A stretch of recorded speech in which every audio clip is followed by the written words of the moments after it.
Honestly, did you not read the colony policy that defined you as company property? That wavers your say in autonomy. The conglomerates got you in lock and key. We are a family forged in bureaucracy. No I in team, but there's con in economy. Were you expecting adventure? Were you hoping for fun? My friend, you're indentured and pleasures exempt from your tenure, so venture back down to your slum. You should've read the fine print, my friend. Should've read the fine print. You should've read the fine print, my friend. Should've read the fine print.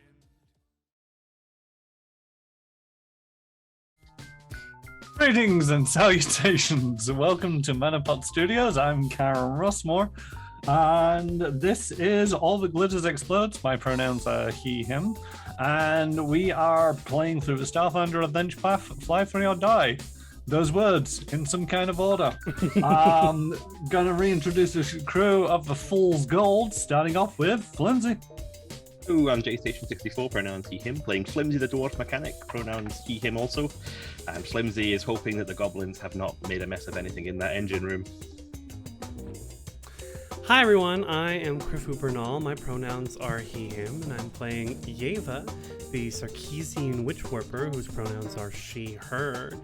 And I think Yeva is just marveling that we've managed to leave the one location, make it back to our ship, and up into outer space as quickly as we did. Hello, I'm Kirk Commission's pronouns are they, them. I'm playing Trix, space pirate extraordinaire, keen fighter pilot, best in the galaxy, better than Jinx. And yeah, no, I'm excited to pilot in some actual combat. Hello everyone, I am Retrotid. I play Jahir, who is a Kasatha soldier. Pronouns he, him for both. Jahir has basically got a lever that says shoot and don't shoot, and that's about the extent of it.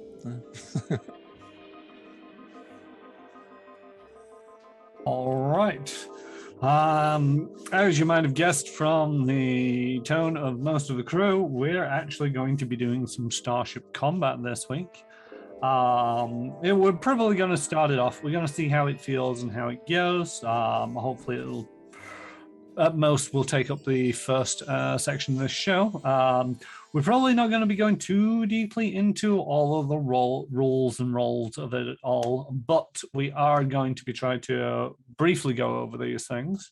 However, before all of this, as always, we are going to start off with some pack facts. This week, I do believe it is Yeva. Okay, packed facts with Yeva. She probably has like some sort of PowerPoint set up. Up in the holodeck or whatever. It looks like your most like bland corporate conference room ever. So this week, Pack Facts, I decided to talk about the major starship manufacturers in the Vascarium, which can be found, of course, in the Starship Operations Manual. There are 4 major starship manufacturers for the Vascarium. The first, the oldest, and the most prestigious is the Blood Mountain clans. This corporation traces their heritage to before the Gap and are attributed with being the original aerospace consortium that catapulted their empire to the stars. They also built the Vascarium's first drift engine, which was used in the interstellar wars with the Pact Worlds and the Swarm. The BMC, Blood Mountain clan, the BMC Mauler is the military's primary starfighter. Despite remaining virtually unchanged for over 3,000 years, it remains the standard model of the Vascarium fleet. It's so successful that many Vesk use the term Mauler for any starfighter, regardless of its manufacturer. And I think we're going up against 2 Maulers during this, or at least maybe, we'll see. Side note, the Mauler's usefulness for ramming other starships has made it a favorite among the nihilistic cult of the Devourer, and the BMC Corporation is struggling with how the association to the cult is tarnishing their brand. Next, we have the Deshads Industries. They are a small corporation that turned their developments towards more peaceful avenues after the treaty with the Pact Worlds was signed, and is known for having the best and most armed civilian vessels. After that, we have the Norikama Syndicate. The Norikama Syndicate was founded by a pair of destitute Vesk siblings, and got its start salvaging spare parts and rebuilding starships during the war with the Pact Worlds. Now they build knockoffs of luxury ships, which are often looked down upon by affluent Vascarium citizens. Second side note, the founders of the Norikama Syndicate, Jinjaya and Ozuraz Norikama, are seemingly ageless, or even immortal.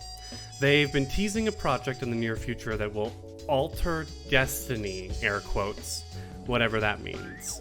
I have a feeling, I would guess, that they are working on interstellar travel that is not dependent on the drift. Specifically because of the new rulebook coming out called the Drift Crisis, which has a lot to do with that, but, big mystery around all that. And then, of course, lastly, we have Vindicas, which I think is like a super stereotypical Vascarium corporation name. Vindicas rose to fame and success during the beginning of the Pact Worlds War, where the BMC Corporation were kind of locked in their day-to-day business and were unable to adapt to the Pact Worlds coming. The Vindicas was just rising and were able to provide blueprints for the ships that they are most famous for, the largest and most imposing of dreadnoughts, capable of blotting out even the sun. Vindicas is also probably the most hawkish of the starship manufacturing companies, and their lobbyists are the loudest voices urging the high despots to declare a new war, bringing honor and profits back to this declining corporation. So there's a little bit of lore about the various starship manufacturers in the Vascarium, and their kind of awfulness. I am curious. You mentioned that they're potentially going to come out with a new kind of drive for the alternative to the drift drive. I've been fascinated by that since the concept of drift was introduced in the Starfinder, as well as Starship operations manuals. There's actually more than one drive out there. It's just the drift drives are the universal one that most people use. And the others are restricted to certain factions, from the Chaos Sales of the Church of Besmara to the Hell Drives of the Church of Asmodeus and the Hell Knights. But there's a few in there where it's like they're tied to a faction, and also, rather than traversing the prime material, they'll traverse a plane. So the Chaos Sails will traverse the plane of chaos. I wonder how much that's going to be coming into a factor during the drift crisis. Interesting. Yeah, this is actually my first time going through the Starship Operations Manual, because, on first glance, it's kind of like, okay, well, how often are we even in Starship Combat? This is our first one, and we're, in the second half of the second book of this adventure path. But going through it today, I'm like, oh shit, there's a lot of good lore in here, and a lot of good adventure seeds as well. Yeah, there's also some really nice tech in there for Starship Combat. I mean, it's one of them where it's like, if you guys took more of an interest in that, then there's a chance that I'd introduce some element of that as part of one of these side missions that you've been doing. And the rest of it, it's never, apart from flimsy maintaining the ship because it was in a pristine condition when you got it, there's not really been much in the way of trying to promote the use of the ship, as it were. It's just a vessel to get you around. The big old magic box in the back. You mentioned that the Blood Mountain clan created the first Vascarium drift drive. Did that mean that did they reverse engineer it, or did they invent a new one on their own? Or? No, I think the Pact Worlds came and shared the technology with them. Probably they shouldn't have, because it came back to bite them in the ass. But the Blood Mountain clan, they were the first like I said, aerospace consortium. So on Vest Prime, the Vesk had fully conquered the planet and were thinking about conquering the stars. And so the Blood Mountain clan was a clan of various, their clans actually, multiple clans around a volcano called Blood Mountain. And they came together and built the first starship during the gap that led to the Vascarium eventually conquering the entire Gavaniska system. So they're like historically traditional Vesk, but the Vindicas are the most military Vesk, and they hold the tightest to these military traditions. Rumors have it that even managerial promotions within the Vindicas Corporation require ritual combat. Yeah, the Vesk actually managed to conquer their entire solar system pre-gap. So it's not like they were new to space flight. It was just interstellar flight that they weren't able to accomplish. And it specifically says when the Pact Worlds came, their starships were more technologically advanced. And I think that even further pushed the Vascarium to wanting to conquer the Pact Worlds. And to a certain degree, giving the Pact Worlds, giving it to them, it's probably one of them 6-1 after than the other. If they hadn't have given it to them, they would have acquired it knowing that it existed. Or some other faction with a beef against the Pact Worlds would have made the offer. I mean, it would not surprise me if Eox or the Bone Fleet after getting exiled from Eox would have come to the Vascarium and said, hey, these drift drives that everybody's keeping a secret? Yeah, fight a war for us and we'll just give them the plans to you. It does make me want to play a campaign now as a series of Vesk janitors on a ship who, through ritual combat, end up running their own mauler and going on their own adventure. Well, the mauler is only a small fighter. It's a 2-man ship. Okay. It's a very small campaign.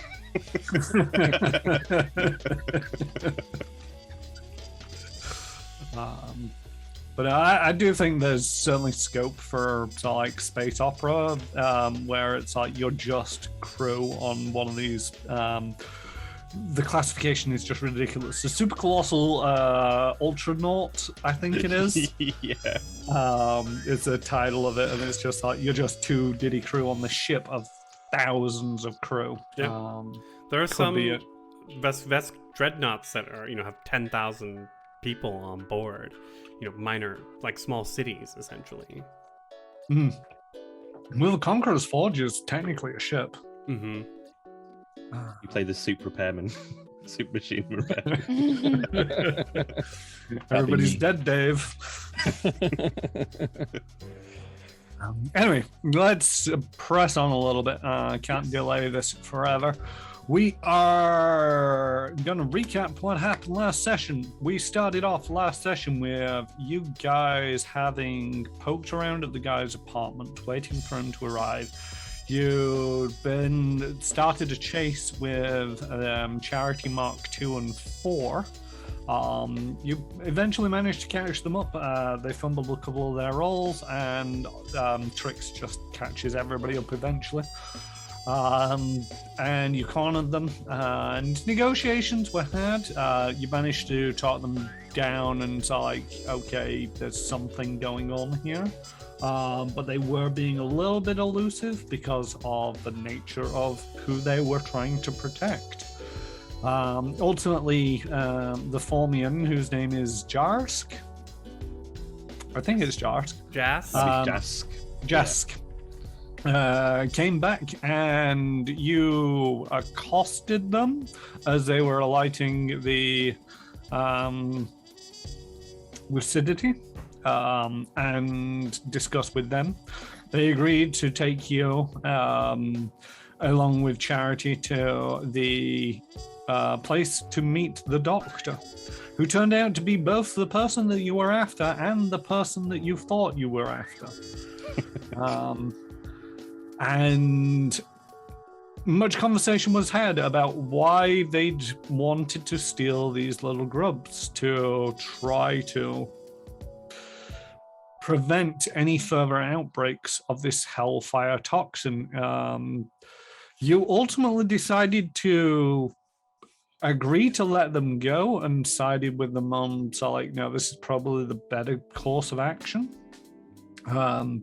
They then got into a ship, one that you're familiar with. Can anybody remember the name of the ship? It was the The Wintermorn. Wintermorn. Hey, there we go. I've only just remembered it. The Wintermorn, crewed by Yeva's, or captained by Yeva's old friend, Neva. Neva. It's Neva and Neva. Neva, yeah. And they took off, heading for the stars. At that point, Charity Mark V turned to you and said, well, that's all in the good days, and then got exploded by plasma fire as 2 BCM maulers come crashing through the atmosphere and open fire. After the strafing run, you guys are left alive. And running, diving, dashing for your ship. Running for the ship, which is still technically parked in the hangar back in town. Yeah, we're gonna get the first bus we can find. Yeah, are there any like vehicles we can hijack to get there quicker? Those unmarked white vans. Yeah, quicker you were bus brought here by Charity in a white man. Yeah, so if one of those hasn't been blown up, we're hot wiring We that. not just get the ship to come to us? Is that a possibility? It's remote control, isn't it? No, you can't remote control the ship, and you didn't install an AI on it. I keep saying you guys need to install an AI if you want to do these kind of things, but no, somebody It's not- doesn't like it's AI. It's not the Batmobile yet, just yet. I'm afraid. It's the Flintstones car at the moment. There's, however, Zobin. Zobin! Can they even fly a starship? Do we even know this? At best, they can drive a food cart. The same principles, right? Well, let's ask him. My phone's open up. Zobin! Hello, how's it going? Pew pew pew pew pew! Come pick us up! What do you mean, come pick you up? Where are you? I'd send. We need you to drive the ship to these coordinates. Can you do You want me that? to fly the ship? Can you do it? Of course you can. I mean, I can give it a try. What could go wrong? What's the worst that could happen? Go for it. It's like riding a bike. You do know what a bike is, do you? No? What's a bike? Like a food cart with 2 wheels. Oh, Just think of it like your food cart, but with an up and down. It's fine. It's straightforward. And up and down. And left and right. Don't get me started on the tilt, the yawn, and the pivot. So you're waiting here for Zobin to come bring you the fool's gold? It's probably going to be faster for that ship to come here than for us to get to that ship, I imagine. If it gets here safely. You would think so, right? Yeah. Prix has utter faith. Oh, Like it's wow. not. Owen doesn't need us. He's gone after him by himself. We just see 2 maulers explode in the sky as the fool's gold blast past. Zobin and the Diffrax Big Mama. The thing is, the 2 BCM maulers have now stopped in their strafing run and have started chasing down the Wintermorn. Although the Wintermorn's got a bit of a head start on them. Within minutes, Zobin actually manages with a 21 on their piloting check. Oh yeah. Zobin's got a +7 in piloting from somewhere. Oh, everyone's wasted in. all those days in the holodeck have been paying off. But yeah, they come screaming across the landscape. It's not the smoothest of rides. You know, they do clip a bit of a sort of like hilltop rocky outcropping and take that off. Bit of a dink in the fool's gold, but you know, the ship can take it. Or you hope it can take it because you're going to get shot at any minute now.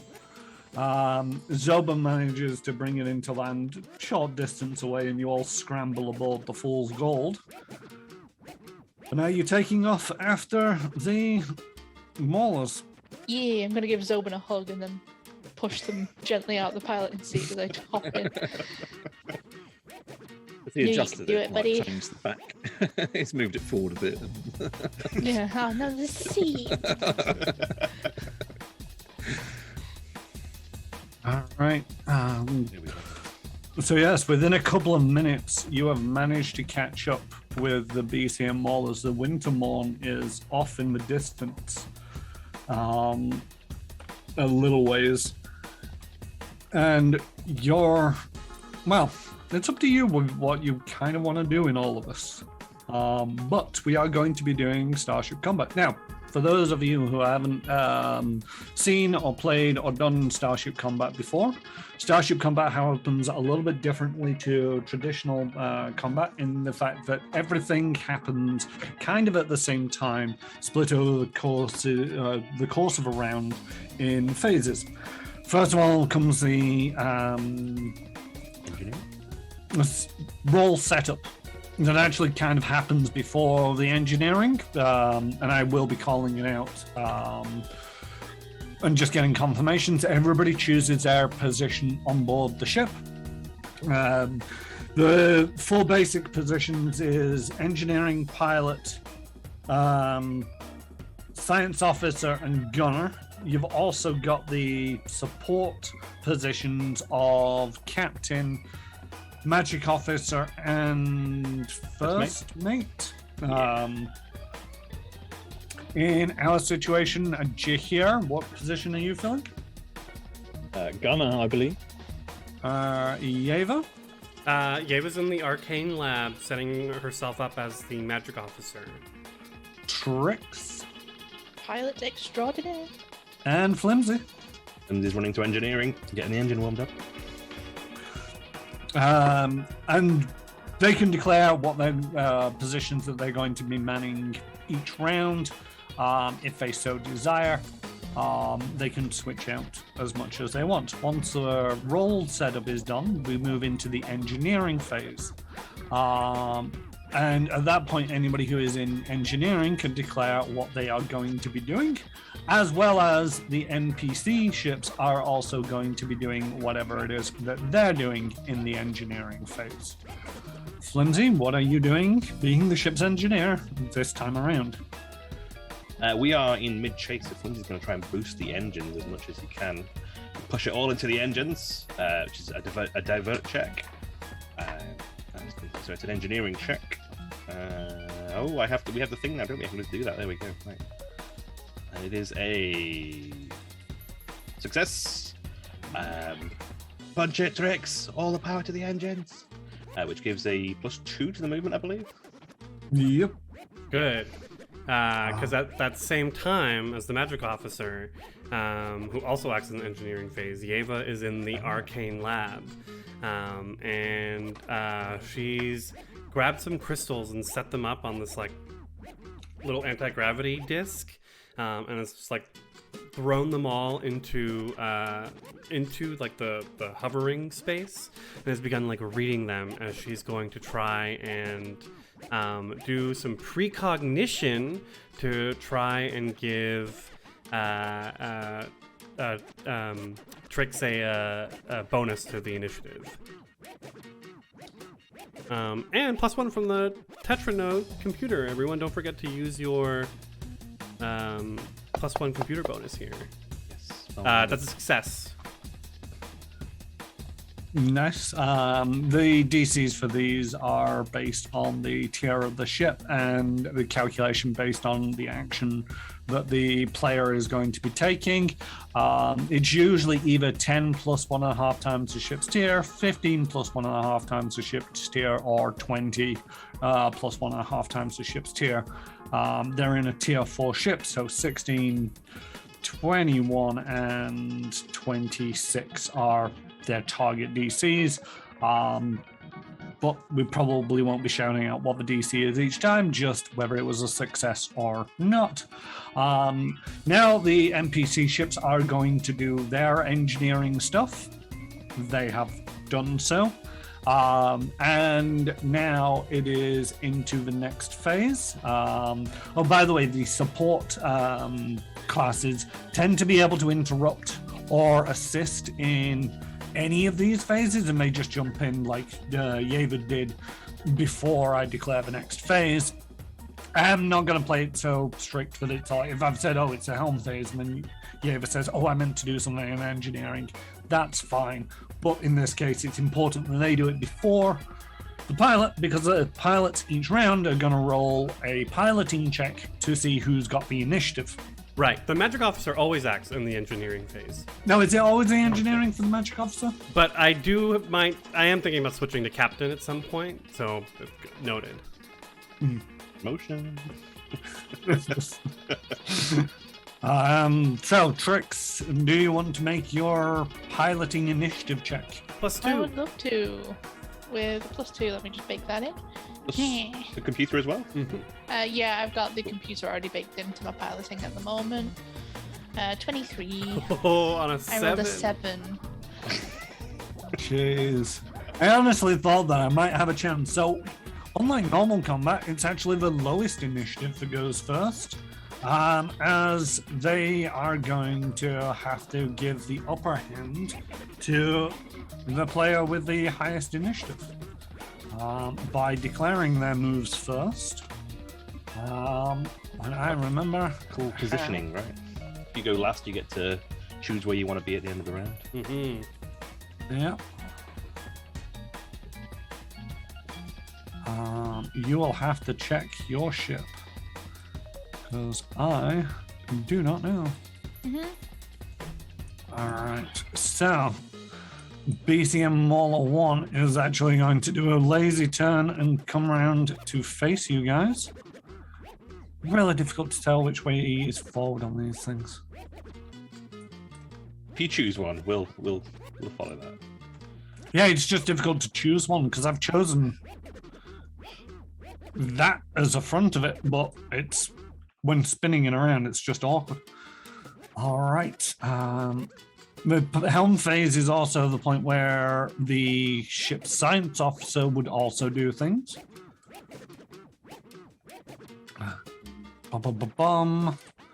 Just need to double check DCs.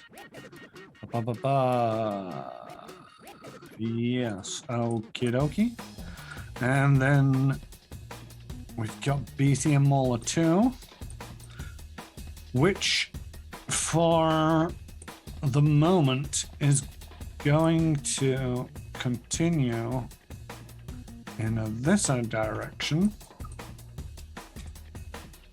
chasing after the Winter Mon.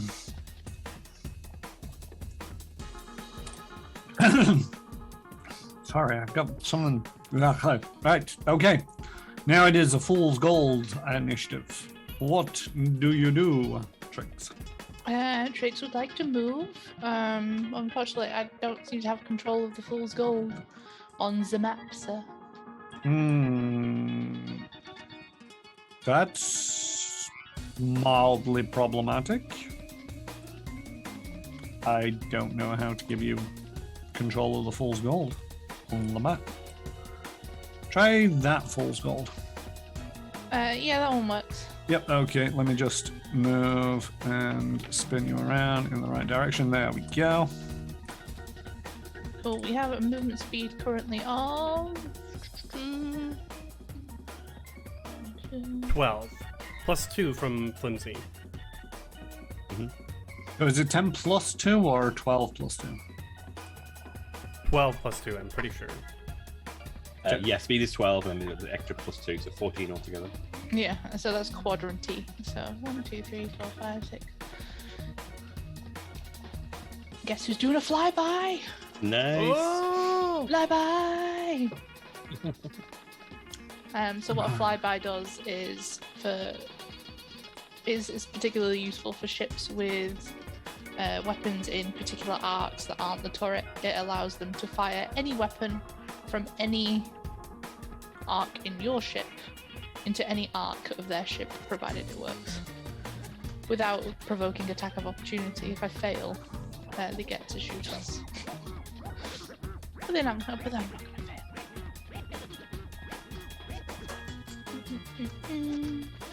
Only 11 hexes you've moved forward, by the way. There you go. Yeah. So that's a 33 on the dice. Well, not on the dice. It was a 19. It's a 33, and that is a successful flyby. So, what Trix has just detailed what it means to the next phase, which is a gunnery phase.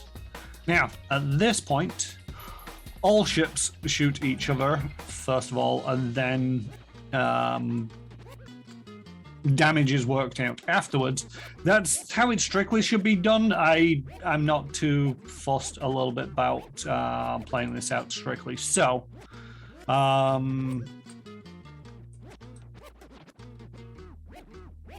what weapon? I need to know what weapons I have. So I've got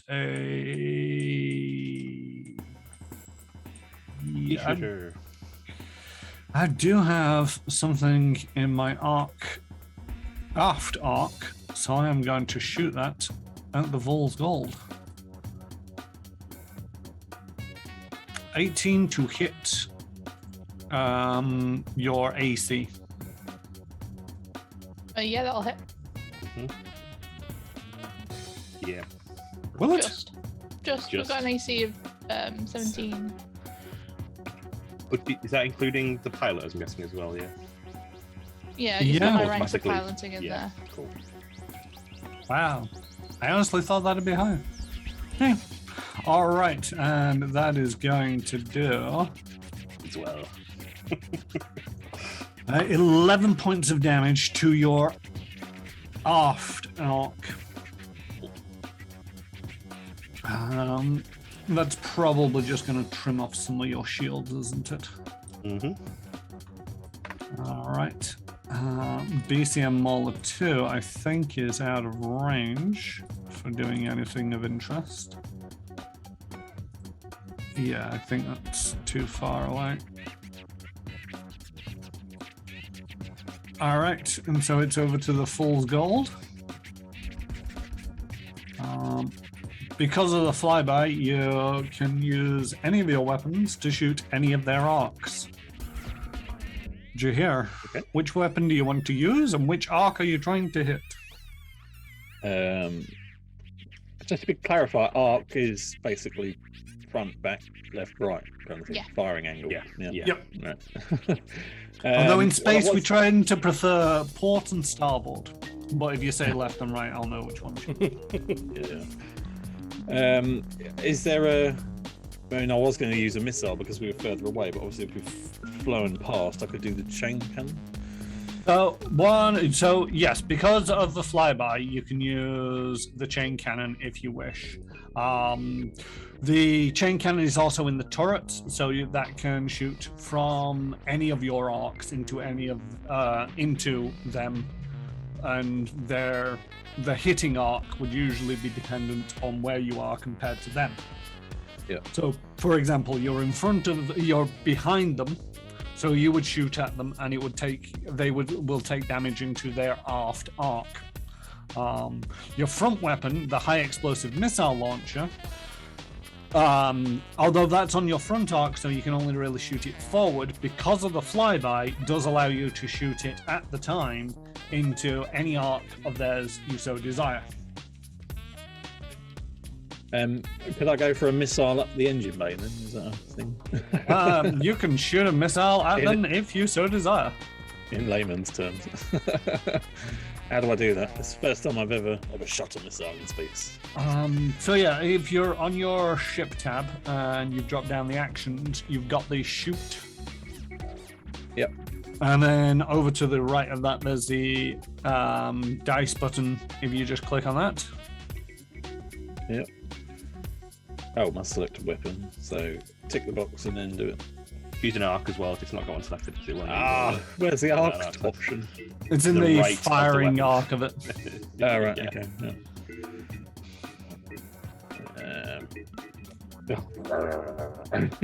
Deselects it every time you do it. Hey, we got there in the end. Nice. That is I can't see that. 23.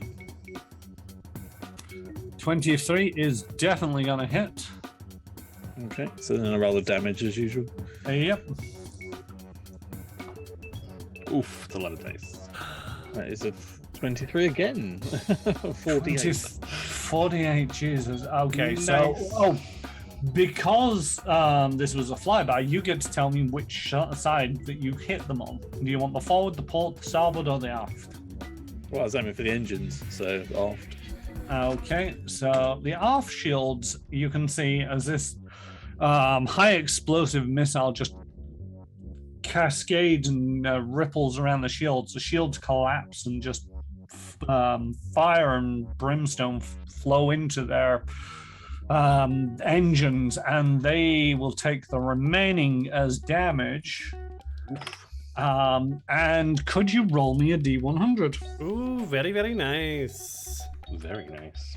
I can't remember how to do it. Hang on. Right click, isn't it? Percentage, and then That's the one. and then they disappear. That is Ooh. I thought it was a 90, but it says 9. So. Just Yeah, 9, double yeah. double zero on a D10 is Zero. zeros. Alright. All right, and a thing happens. Not I'm a- going to it's tell not you a what the thing is. failure. No, it's not a failure. It's the crew have managed to damage the mauler to the point that they have passed a critical threshold. And when a critical threshold is hit, you roll the D100 to find out which system that you managed to damage on board their ship. You have just managed to start breaking their life support. It is now glitching. I was aiming for the coffee machine. If you wanted a tactical lock, then you would have required the science officer to assist on giving a weapons lock. Fair enough. All right, so I believe that is everything. So we are going to go on to the next phase, which is back to roll setup. Sweet, are we going after the Wintermorn, or are we going to finish this guy off? I'm guessing we can't see how far away the Wintermorn is. Is that some sort of... No, because it is a metaphysical distance away from you. You guys are basically traveling through space. This is all relative to where you are. It's ahead of you. Don't worry too much about it. I meant just as in is it close to the Wintermorn? Is it? I think That was more the. I would say yes. We need to stop. We need to get the second one's attention as well. Okie dokie.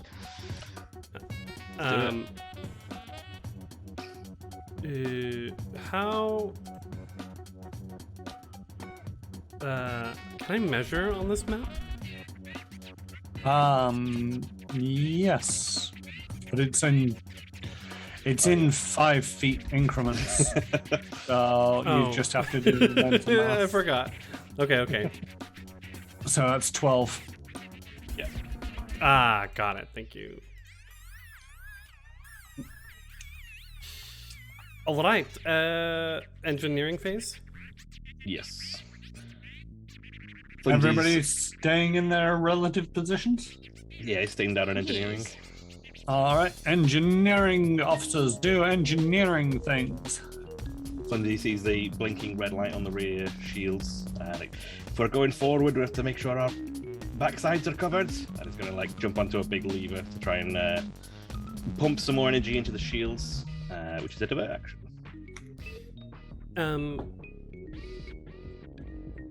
Which is a success. Yeva begins spinning the crystals again, trying to scry, basically. The crystals kind of like move into like a hexagonal like shape. She can start to like see through them as this like little holographic field appears. And the camera like inside pans around to the ship that we just critically damaged, and she's on the comms and she's like, both of these ships are same make and model, yes? But she's gonna try and scry that ship and scan it for information on it. You can scan in the magic roll. You can. That's awesome. That's so cool. 26. Which Alright, what was the DC that you were aiming for? 11. So that is 10 11, over. 16, Not being 21, right. 26, 4. Oh, 4 over, wow. Oh, whoa. Oh, whoa. Okay. That gets us almost pretty much everything. The thing is, weapons are only revealed one entry at a time. Okay, let's go down the list, right? Because it goes Yep. 1, 2, 3, 4, right? Yeah, you've got to go down the list, but you stay on weapons for each weapon, as it were. So as she's scrying, it goes to the ship that we just damaged, and it starts with the 2, I'm assuming, Vesk that are on board. What do they look like? Tell me. What are their names? Like, what's their zodiac sign? The Vesk don't believe in zodiac signs. They find your superstition nonsense. And they're Vesk 1 and Vesk 2. They Perfect. are not important enough to have names. But yes, you do feel that there is only 2 Vesk aboard the ship. The ship's classification is fighter, I believe. Mm-hmm. Yep, they are fighters. Their size is tiny, their speed is 10, their maneuverability is 1. Okay. We're faster. Nice. Let's check out their defenses. Their defense is AC is 19, target lock is 18, their total hit points is 35. Their current hit points is less than that at minus 13 off 35. What was their TL? 52. Sorry? 82.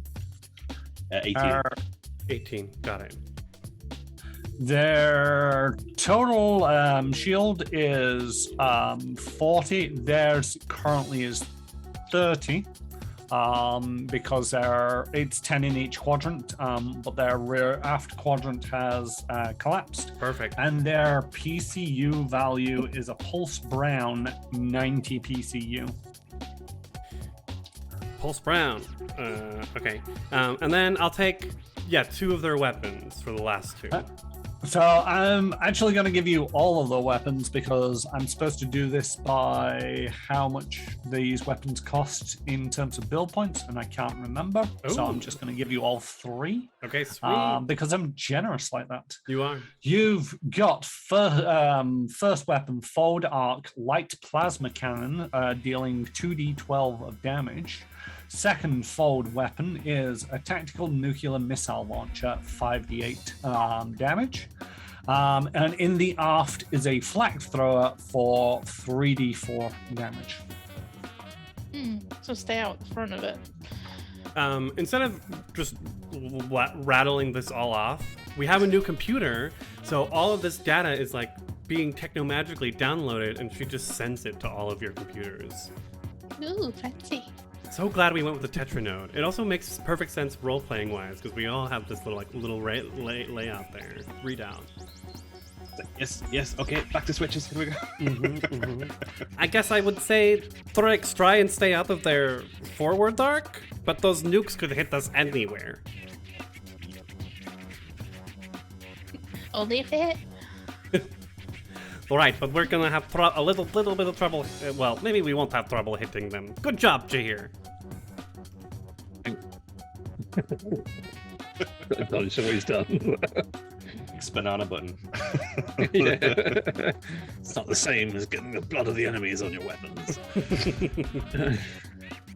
All right, so we are now going to go into the helm phase.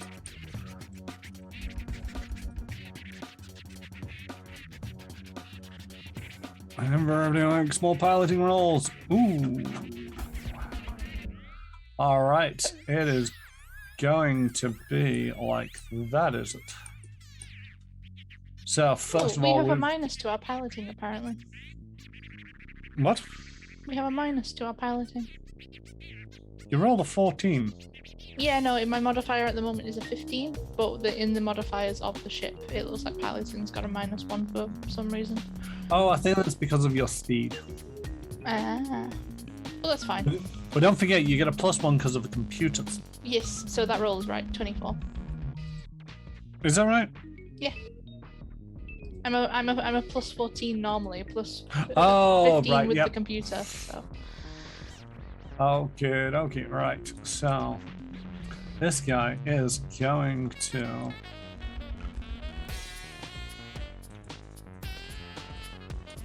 turn and start coming towards you guys. Oh, thank you. You're welcome. And now it is a fool's gold. Ooh. Model 1 beat me, did he? Well, they are getting a little bit desperate, seeing as though you just knackered up their lives.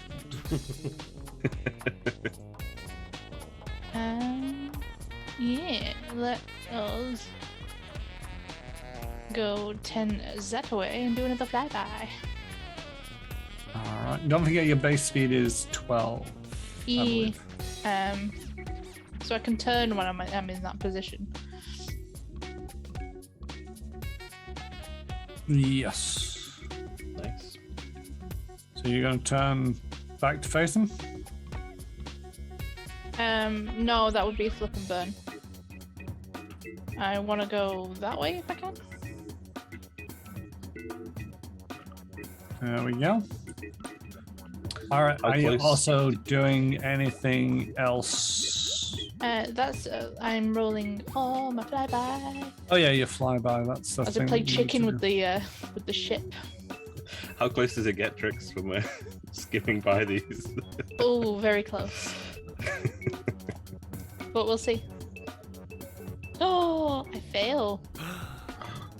Oh no. So they get an attack of opportunity on us. And that happens immediately They do. as they open fire on you. Let's go for a I can't find this thing's weapons at the moment. 27 to hit Oh. your AC. 27. Yeah, 27. It's a hit, I think. Yeah, it's a hit. All right. As it opens up with a plasma cannon and scorches you for 16 points in your forward arc. Oof. But we still get to fire in any of its arcs when it gets to our firing turn. You just turned to that direction. You didn't move in that direction, did you? No. Cool. I'm seeing small numbers down here, guys. Small numbers. All right. And this guy is going to attempt to do a flip and burn so that they can actually start pointing in the right direction again. What's the DC for a flip and burn? Oh, they did not hit it. What happens if you fail a flip and burn? Let's have a look. Flip and burn. You don't flip, you just glide in the direction you're facing, I believe. I think that's right, yeah. No flip, all burn. Move forward half the speed, do not rotate, and it was a 15 plus 1.5 times the tier, and they rolled a 15. Do not pass go. Do not collect $200. So Keep going, buddy. Keep off going. speed is 5. Yeah. 1, 2, 3, 4, 5. Oof. That's Bye. rough. Check the rear scanners, guys. They're booking it. We're winning. Okay, dokie. So we are going to go over to the gunnery phase, where Mauler 2 is going to shoot behind them. Yes. So this is going to be a flak thrower at you. I just want to shoot you guys. There we go. Numbers. Oof, 15 to hit your AC. No. It's a miss. I wanted to shoot you guys. All right. The Fool's Gold. Your gunnery is doing what? So their rear is facing us. Is that right? Or the front is You facing can fire into any arc because we fly by stuff. All right. Oh yeah. Okay. I'm just going to go with the chain cannon, just because I want to use the chain cannon. It's going to go into the. Let's aim for the front. Let's see if we can get their cockpit. That's the forward. Sorry, technical terms. That is a 21 to hit. 21 will hit, even though I did manage to evade. I was all like, ooh, it hits. Wait, no, evade. No, it's still. Ooh, that's rough damage. That is rough. That is a 13 damage. I keep forgetting to add the +1 as well. Is it a +1 to the actual attack roll or to the damage roll? The attack, not the damage. It does still manage to collapse their front shields.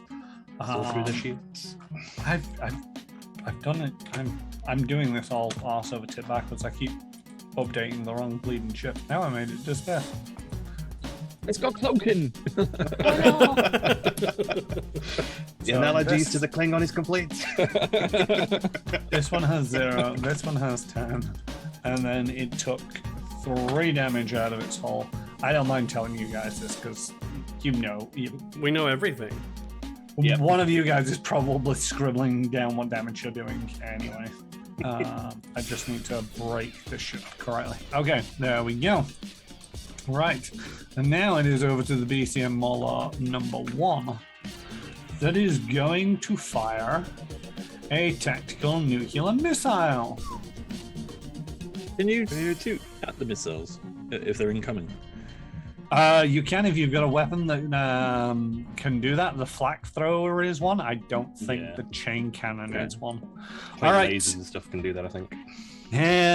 So this time I'm aiming for your TL. Does an 18 hit?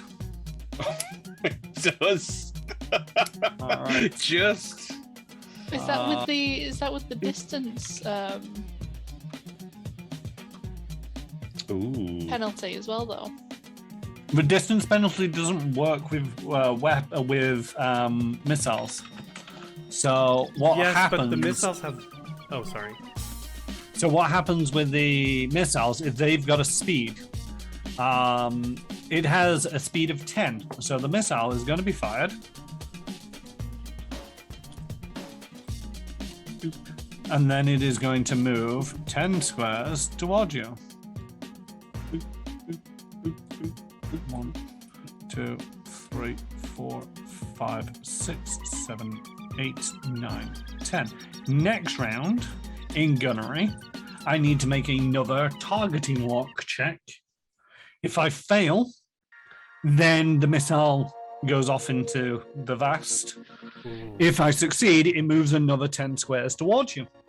If you and the missile ever end up in the same hex, it explodes. Hey. What kind of check do you have to do to get it to target Mauler 2 instead? I don't think there's an ability to do that, but sure, you come up with something. You find me the piece of equipment that allows you to do that, and you can make a roll. All right, so not great damage from the Maulers this turn, but the Fool's Gold has taken some. Are you still in shields? Oh yeah. Okay. All right. So, is everybody staying in their current position? No, Trix, I'm coming to you to bridge. Okay. And Yeva runs to the bridge. Switching to captain? Yes. Okay. Nice. You went to the bridge and thought it's just pumping really loud, like rave music.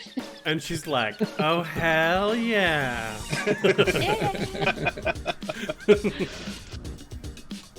They've got something else on Space Star, guys. They've got a target lock on us. The beeping of the missile coming closer is just in tune with the music, so they can't really tell. Just pumping it through louder, just trying to let them. Set up the smoke machine, that'll let them know. We just go. Yeva pulls out When a the foam giant-sized machine pacifier.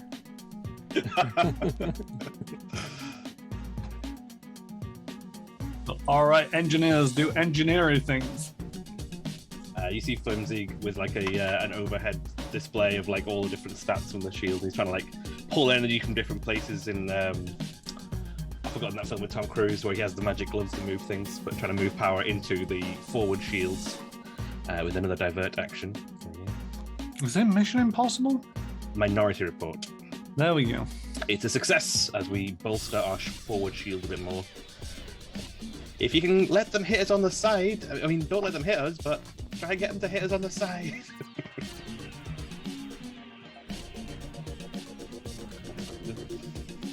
All right. They will not do engineering checks because, as you've now found out, they don't really have an engineer. So we're over to the helm phase. Let's have all of the initiatives.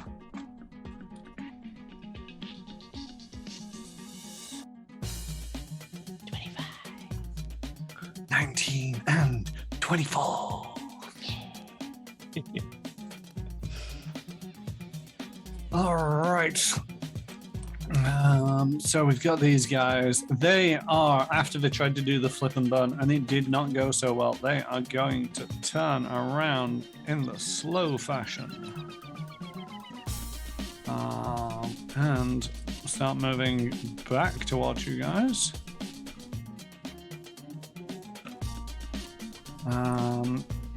These guys are facing away from you. These guys are gonna try the flip and burn. Trix, what's the number for flip and burn again? I have forgotten already. We're in the same tier of ship, by the way, so... Oh, so if it's the same DC, you're looking for a 21. Yes, I managed to do 21. Whoop, whoop. Okay, so move half forward.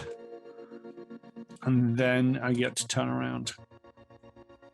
1, 2, 3. There we go. Fast. Yeah, I mean, you're faster, but yeah. All right, Fool's Gold, you are up. What arcs are our weapons in? You got one in the front, one in the turret. Sweet. I'm gonna go.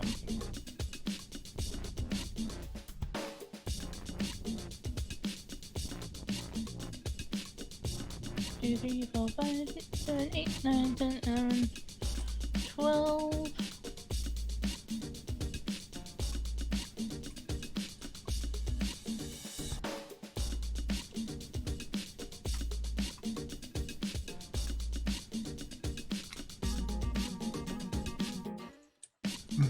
I'm not seeing much. Oh, There we go. And then I'm going to turn to face Zeta way when I get there. when you get there, you're gonna face the north. Space kind North. of. Space Yes. north. And I'm just going to do a simple evade at the moment. All right. Taking evasive maneuvers. I'm zigzagging, guys. I'm zigzagging. I'd like to The Oh, captain, barrel roll. the captain wants something. Yeah, I pass. Okay, good. At the start of the gunnery phase, I'd like to taunt. Ooh. Nice. So she plops down into the captain's seat and opens comms with Mauler 1. And she's gonna cast Charming Veneer to get herself the +1 on this Intimidate check. So like she makes herself look extra scary, I guess, with like magics. And opens up a vidcom and says, "You'd better flee now, Vesk scum. We've already damaged your system once. prepare to have your ship exploded.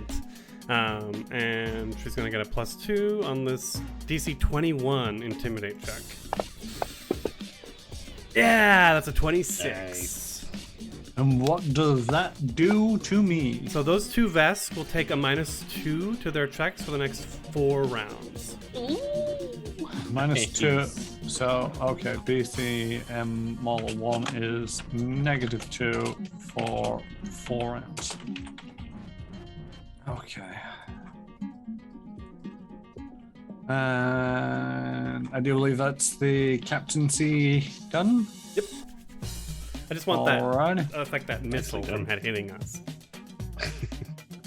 I mean, it's a good shout because it is now their turn, and also with the evasion of Trix and the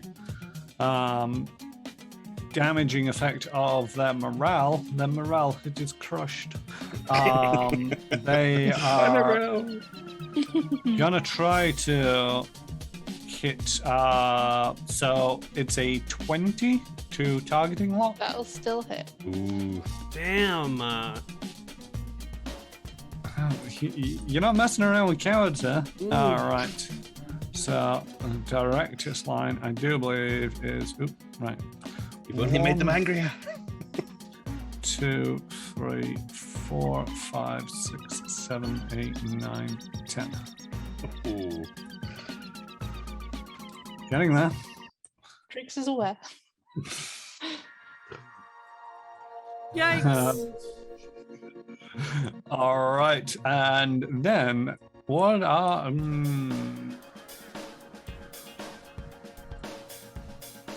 what are we looking at? What are we looking at? Looking at 75, which is 20. No, it's not.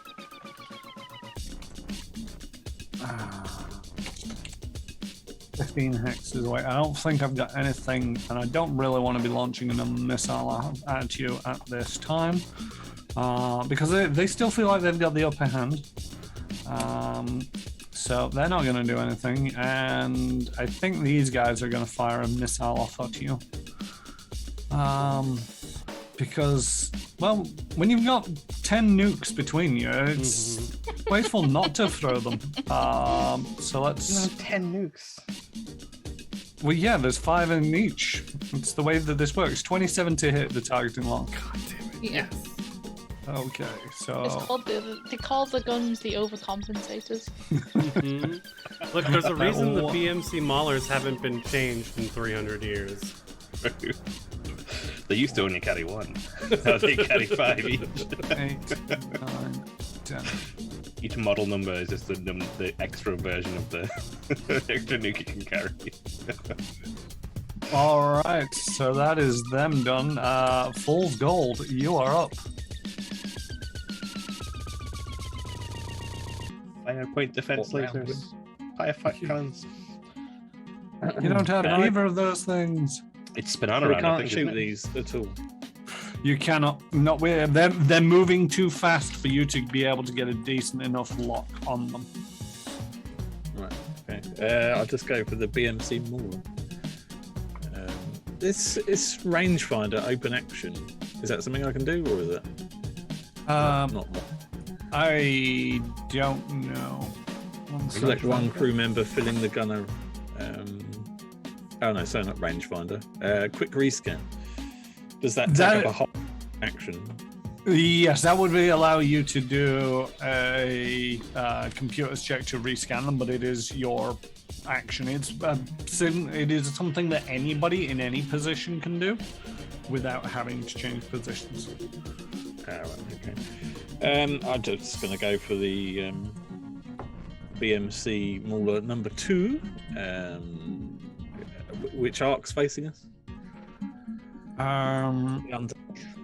The front. So, wait 1 second. Starboardish? It's port, Is it? Oh, is it because it's down? facing Okay. downwards. Oh, okay. So I'm going to go for the port side with the missiles. All right, the missile is going to have to take. Oh, did that even hit the TL? That 12. think is going to hit that yeah, TL. yeah, the +1. Yeah, that's not going to miss, and the missile, it goes off, but it just flies wide around their ship. All right. Next, we're into roll setup. Anybody moving positions? Nope. All right. If you could Engineer. give us a bit more speed, I'd appreciate it. Flimsy's just looking at the like a 2D scanner radar. I see these two blips coming towards him. That's a good idea, Trix. That's a good idea. All right, Flimsy, do your thing. There we go. And he's going to run back over to like the giant valve that makes no real sense being in a sci-fi ship and jump on it with his whole weight to try and pull this valve down to divert all power to the engines. It's a success. It's all over to you, Trix. Steam coming out for some reason.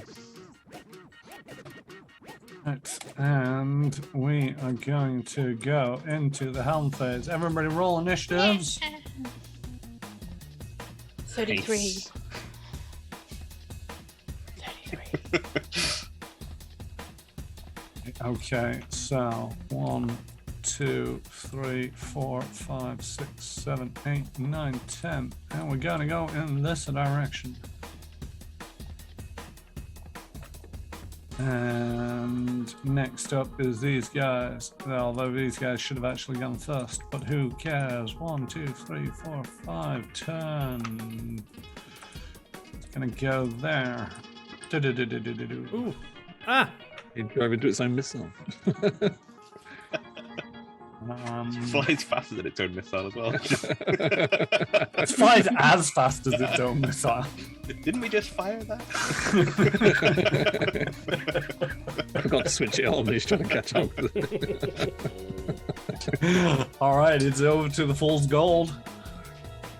Yeah, Trix is gonna go 1, 2, 3, 4, 5, 6, 7, 8, 9, 10. There for 10 movement. All right. And the other 4? The other 4, I'm gonna go that way. Nice. FYI, sorry, Chiron, I just saw it here. The BMC Mauler 1 only takes the -2 during the gunnery phase. Okay. This is a good job that I totally forgot to factor in for the piloting phase. Okay, good. I don't like being in front of it, but meh. Better than being in front of two nukes. as we fly, the thing is now it can just nuke us straight off the bat, but just fly in and just Trix just as I see you into the cockpit. All right. Over into the gunnery phase. BSM Mauler 2 is out of range. The BSM... okay, I want to take the evade action, sorry. Oh, yes. By all means. I do. With a 27 on the dice. Nice. All right. BCM Mauler 1 is going to try to shoot you. This is when -2 comes into effect. We've got a light plasma cannon coming in for a 15 to your AC.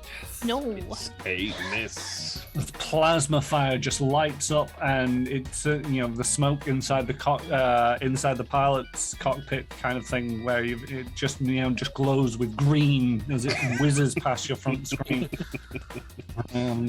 As your laser beacons light on saying targeting incoming.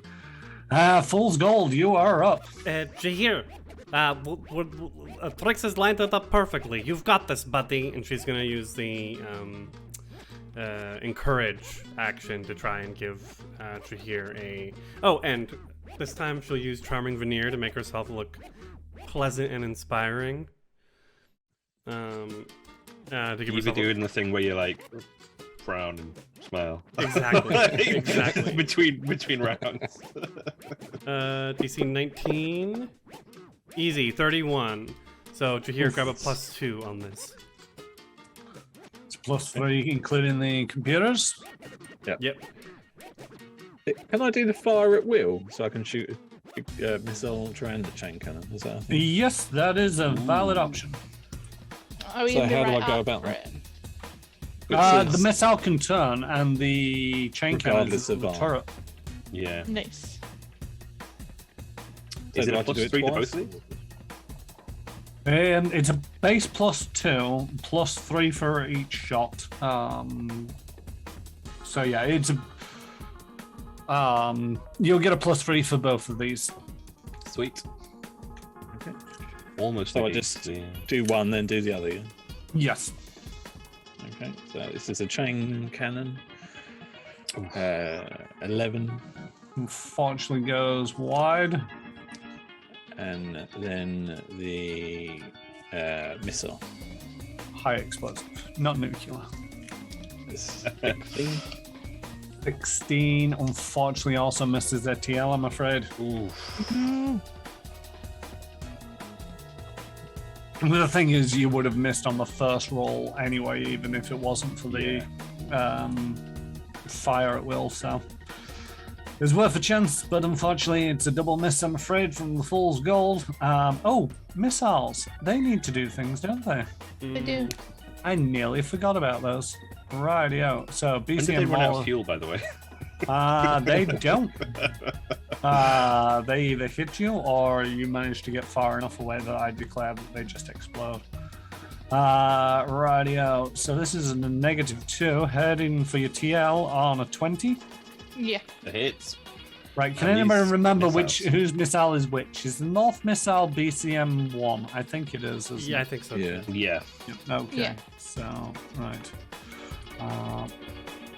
1, 2, 3, 4, 5, 6, 7, 8, 9, 10. Did it not have to turn? Could it go straight up? Yeah, they have a perfect turning circle. Oh, really? Oof. Yeah. That's mean. All right. Yeah, isn't it?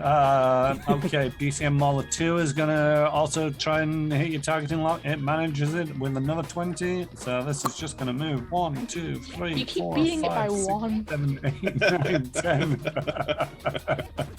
It's almost like it's rigged. It is. These are genuine dice rolls. Never believing you again. You never believe me anyway. Alrighty then. Back to the top. Roll setup. He's gonna stay in engineering. Yeah, I'm staying here. Alright. Engineers do engineering things. Trix, do you need more speed? Always all the speed. Silly question. Lifts up a small kind of like clear valve and big red button behind it and wipes sweat from his brow and smashes the big red button. And here goes. So it needs the sweat of a dwarf to work. Ooh, it's a success. Okay. It's as close as I can get to not working. Alright, so that's more speed to the pilots. Mm-hmm. Alright. Over to the helm phase. Everybody roll their initiative. Beeping's getting louder. Oof. 16 from me. Oh, with that, it's a full gold first. Oh, fuck. Oh no. Now we got a fine. 26 and a 29 from the Maulers. Oof. Did well. Yeah, let's go there. Alright. And then.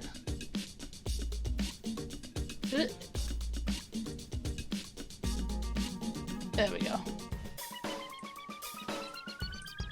Very nice. And can I turn one more when I stop? This way. Yep. And then I'm going to evade because I'm so far away. The stupid missiles. I evade with a 26. Nice. I mean, you could just take the hits from the missiles. They're No. only nukes. They're only nukes. No. Only new.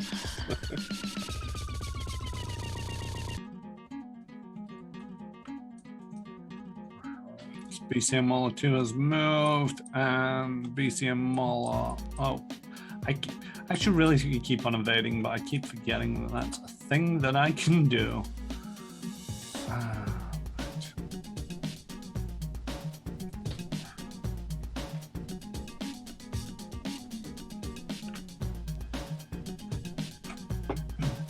Okie dokie, we're over to the gunnery phase.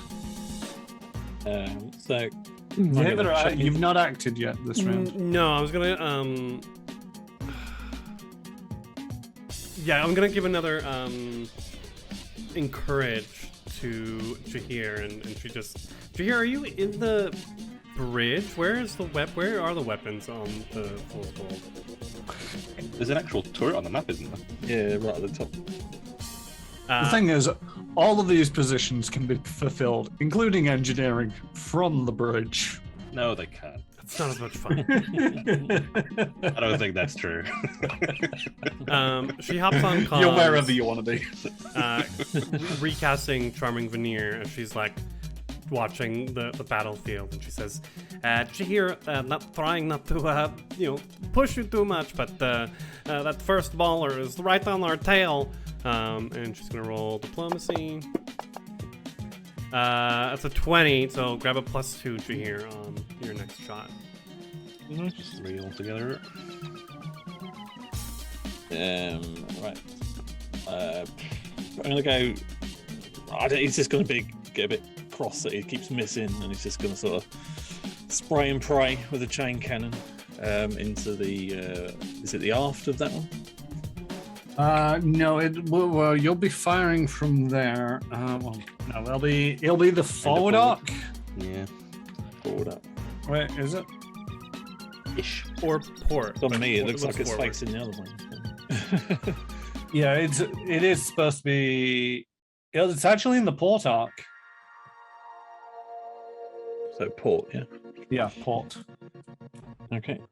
because it's facing. Oh, crumbs. Facing that direction, so it's actually. Excellent shot. 25 is gonna hit. Is it Nice. 15? 15. Excellent. So BCM Mauler 1 is in the port shield collapse. Just trying to rake down the side, take out whatever systems he can. Then we're gonna add that and roll me a D100 Yes! as you punch through and take out another critical threshold. This is the one we've already wailed on, right? Yeah. Yes. 79 is the engines. Perfect. So they're going to take a -2 to all their piloting checks. Whew. Okay, and they're looking a little bit rough. They're looking fairly rough, actually. What is my critical threshold? It sounds like it would be 5. Yeah, 7. from what that was. It's a 7. So, yeah. Okay. Rightio. And BCM Mauler 2 is going to... Right, first of all, let's resolve this nuke. 18. No. 17, sorry. No. Yes, Currently we at lost 19. All right, so one nuke loses its targeting lock and flies off into the distance, never to be seen again, and maybe to blow up a small planet somewhere, but who one. knows? Some distant world. Just for absolutely no reason at all, nuke. What happened to the dinosaurs? It's what'll happen.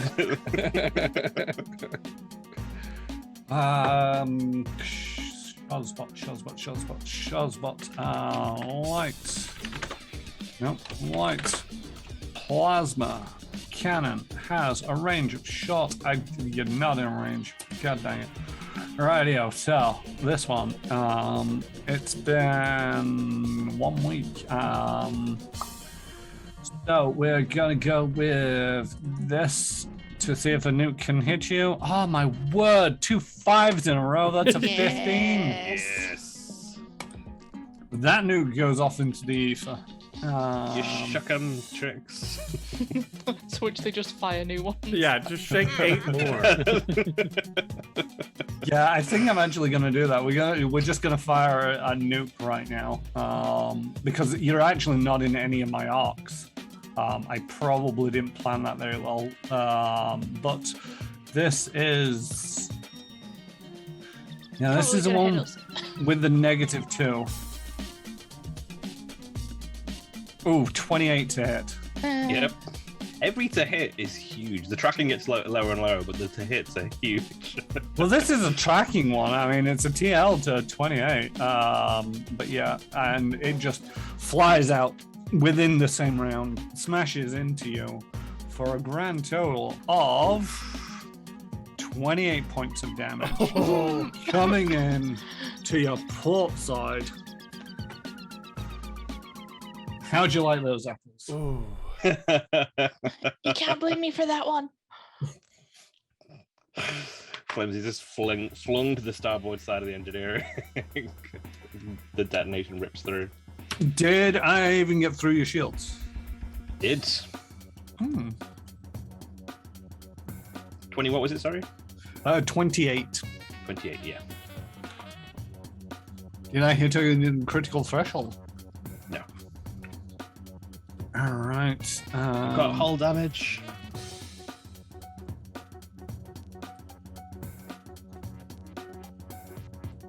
Anybody want to care to mention on the hull damage, other than Flimsy?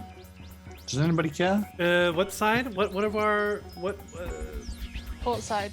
Port side, got a which hole in it. is where your arcane lab would be. No. Oh no. Not my crystals. crystals. You're fine. It's not that much, right? We didn't take any critical damage though. No. No. All We're right. down. Yeah, I think I tickled you for like 6. Yeah. Yeah, but now we have no shields there. No. Yes, but you've still got, 79 hull points. It's not enough. Okay, so I've got them on the ropes, folks. So everybody's staying in their relative positions. Yeah. All right, engineers, do engineering things.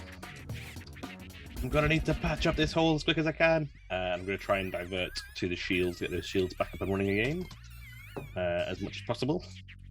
Yep. Flimsy shuts down life support to the arcane laboratory and shunts it into the shields.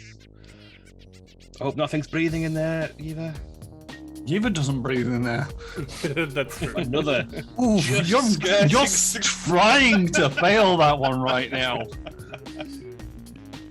We're running out of reserves, guys. There we go.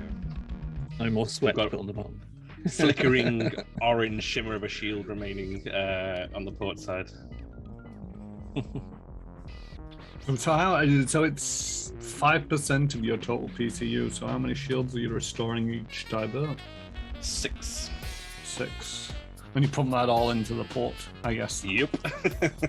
I can't rebalance and thingy at the same time, I don't think. Yeah, but you can choose where all 6 points goes. I mean, you could have Yeah. just left it down, Give me a chance. Maybe. Might give it a go next time. All right. Pilots do piloty things.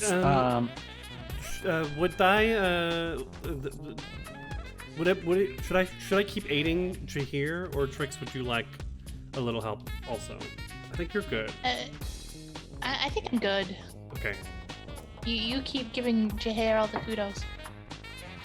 Shooting is the hardest thing. Unless you're the GM in a mauler. You get 28. It is. I am not.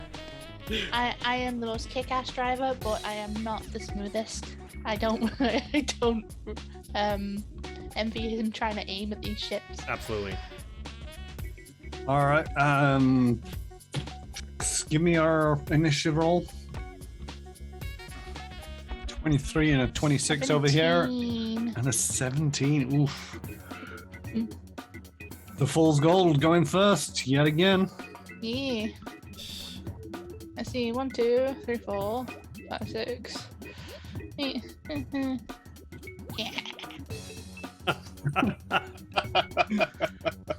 We might have to do ramming. Over. Trix isn't ramming. Trix is going for another flyby. Is that 5 feet over your distance? I think it is. I don't care anymore. No, I have 12 normally, and that's 12. Well, 65 is an odd number of squares. It is, but it's doing weird diagonal things, isn't it? No, not on the hex grid. It doesn't. I don't. Anyway, it doesn't matter. Doesn't matter. You get there. Roll me your flyby. I'm assuming you're doing a flyby. Just saying hello. 24. I make it. Oof. All right. BCM Mauler is not in a happy position. It is going to. There's a maneuver that I can do, isn't there? Is it maneuver? What do you want to do? I want to reduce my turn. Actually, I think I can do it anyway. No, because I don't want to turn on the spot. I want to. There it be is a able maneuver. to- You move your starship up to its speed. You can also attempt a piloting check to reduce your starship's distance between turns by 1. Yeah, I'm actually going to end up back where I started, doing that without having to do the maneuver. And now I'm facing your rear.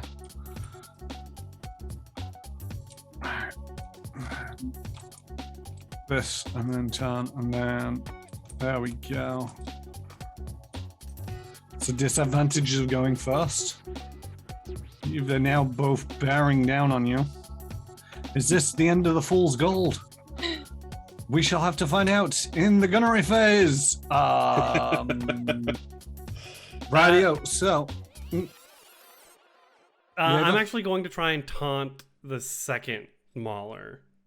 see, I thought you were going to demand from Jahir. No, as soon as I saw them fly up on us, I was like, oh shit. So she changes the magic back to like intimidating, opens comms with the second Mauler and says, back off, Vascarium pawns. We'll make mincemeat of you yet. And she's going to. Oh, I can bluff as a taunt. She's definitely bluffing. It's the same roll either way. Oh, natural one. Is there anywhere you'd like your body to be posted? Once you grind it into dust. I can't hear you. Turns off the comms.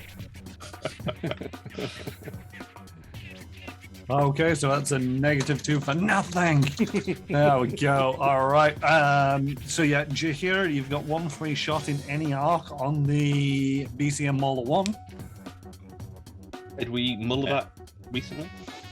You did Pardon? Muller it recently. Yeah, it is pretty shot up. You're either going to want to target the raft or the port. Mm-hmm. Neither of them have shields right now.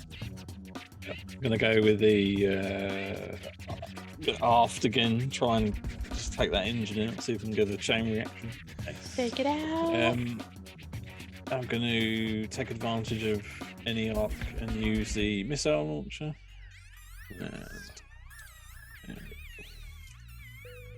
15. 15. No, I've already added the one. So All that's right. 15. Unfortunately, that is a miss.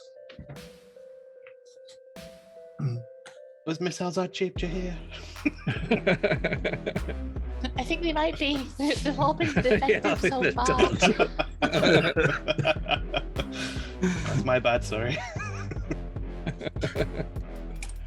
All right, I think this is the last round of the intimidation, and we are going to go with light plasma cannons from both. So that's a 26 to hit your AC, Oh, and this is 9 points of damage in your aft arc. Look. All right, And then we've got another light plasma shot again for 18 AC. Yeah. Oh my word, 8 points of damage in your aft arc. Oof. Very, very, very lucky. That didn't even collapse your shields, did it? No. Pretty much. Pretty much, but it didn't. Yeah. All right.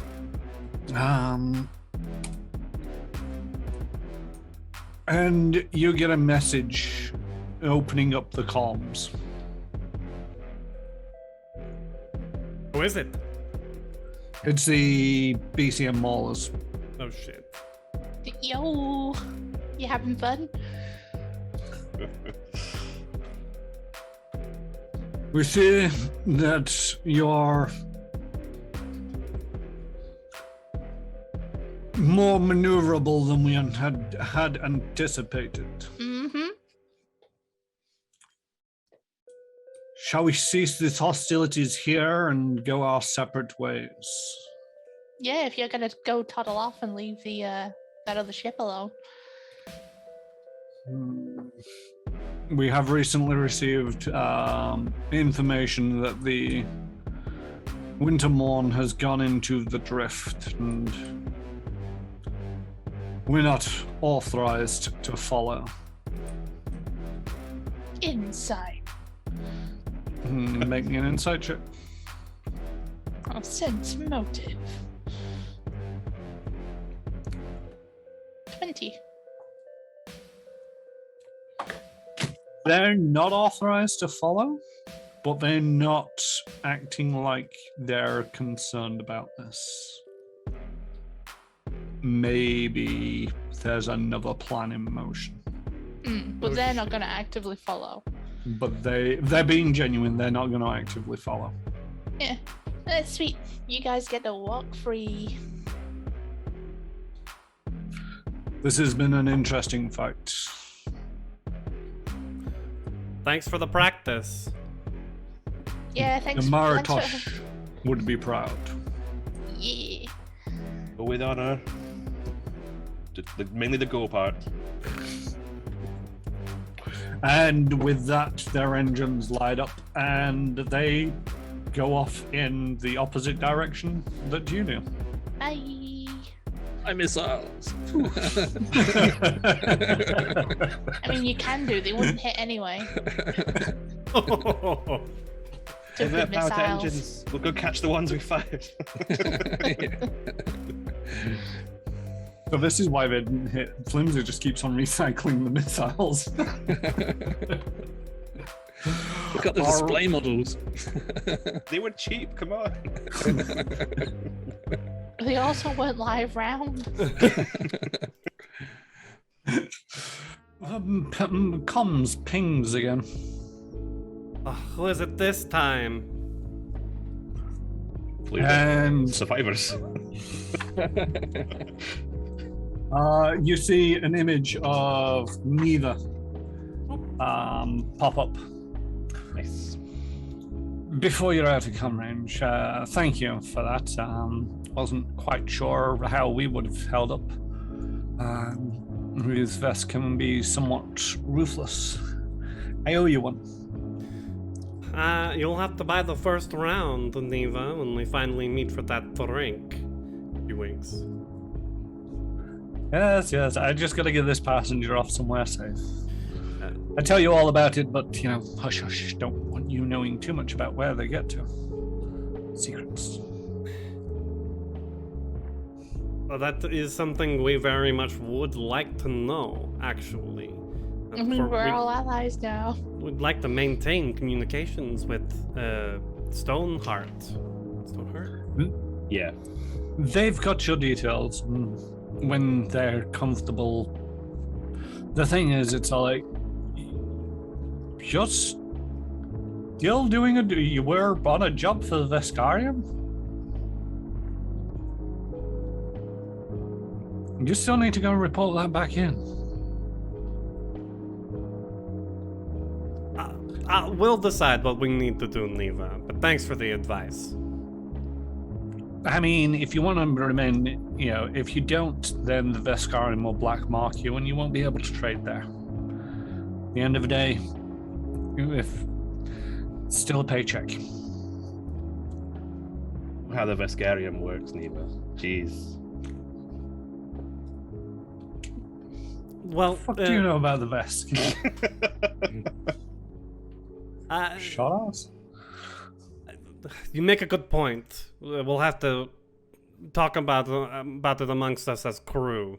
Maybe it might be time to head back to Pact World soon. Maybe.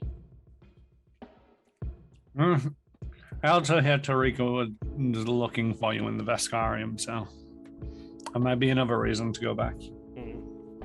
Right, well, send our regards to Stoneheart. Tell her we are very, very interested in this inoculation. I'm sure they'll let you know once they've gotten something and they're somewhere safe. If you say so. Talk to you later. Bye. Wow, she uses the same sign-off as Chiron. It must be evil. Conspiracy. They're working together.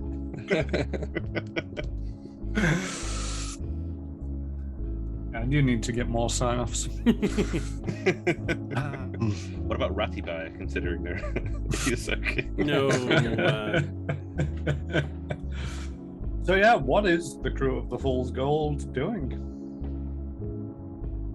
Recounting what we've got out of this mission, and it's not a lot. And then a dent on the hull. Brilliant. You have no proof either that it wasn't Stoneblood who did it either. Only their word. 2 maulers that could report back. I mean, if they scanned us, they know the ship.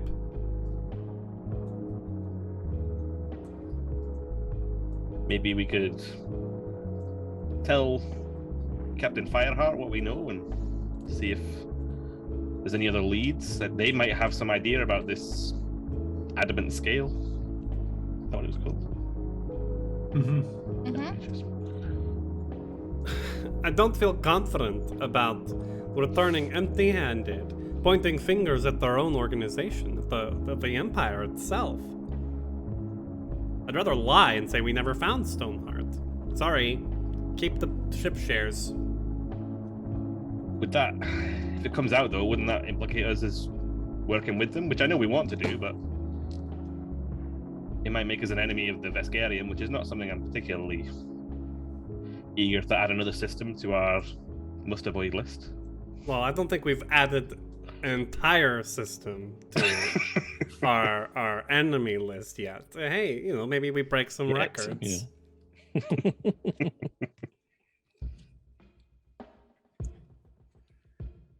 I mean, the issue we do have as well is the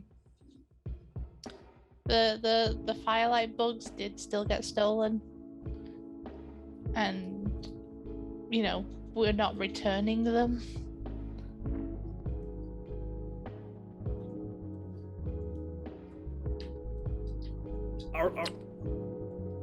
We have some answers.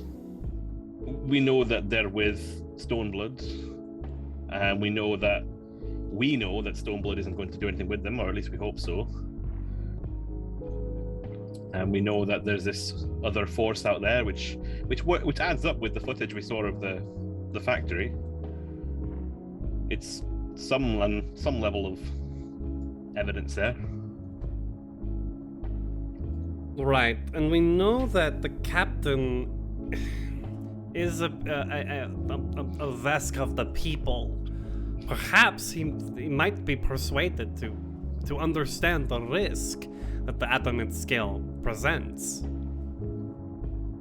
but enough to potentially work against the authority of the High Despots? I don't have much trust in Vascarium officers.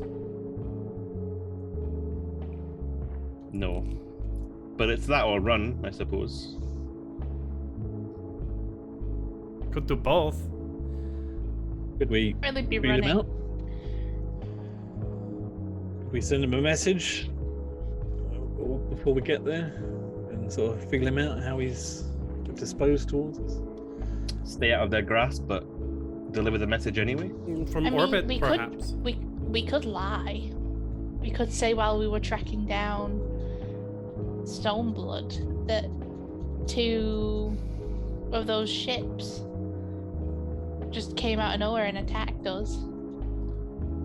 Eva, when you scanned the ship, did they have the markings of the regular Vascarium defense force, or was it something different on there? Give me a sense motive, yeah. Oh, shit. Oh, shit. Because my sense motive is bad. Could I potentially? No, I'll just roll it. Okay, okay. I put a rank. I put some ranks into it. +7, not bad.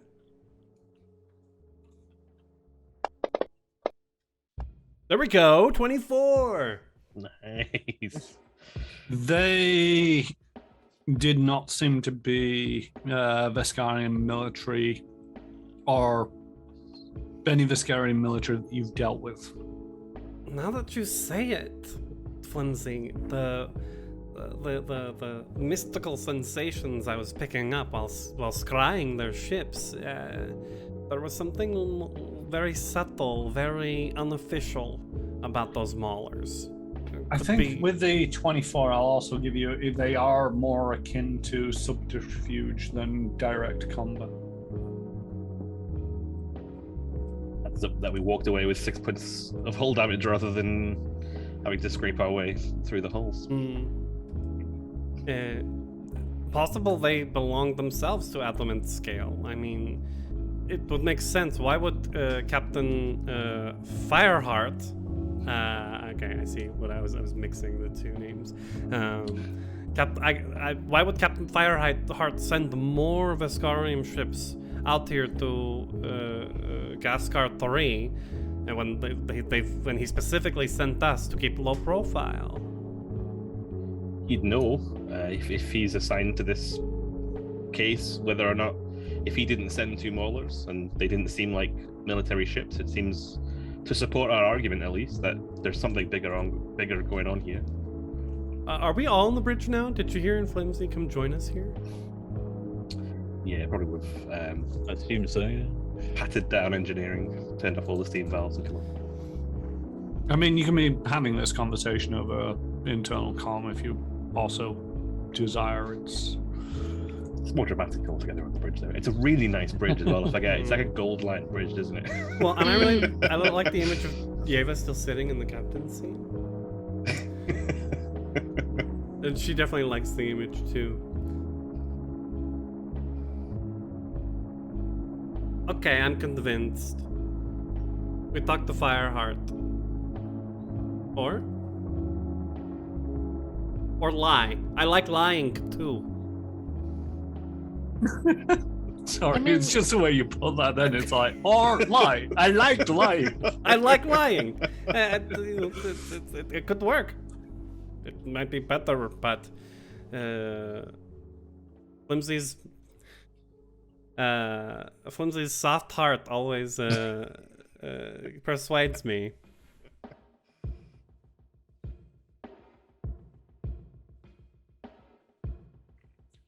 How are you feeling about all of this, Jahir? I don't know. I think he's feeling a bit sort of above him, beyond him, his grasp. But yeah, I don't know. I mean, if he would, that's why I suggested contacting him to sort of feel him out, kind of thing. But personally, I think we should be truthful with him. But it's all a bit big stuff for Jahir. We could try and sound him out and see how he feels. If maybe. Well, we tell him know that he we're was not- on the level That's true. when we last talked to him. He might So I want don't us think to it would pursue who those ships are. He might want us to pursue another angle. You never know. More work, which is always good. It's not a job failed, it's a job ongoing. That's worked once before. I mean, yeah, true. We failed the job given to us by the Golden Link, but it opened many doors, and she gestures to the ship around us. Yeah, but the doors are shut right now. It opened a magical door.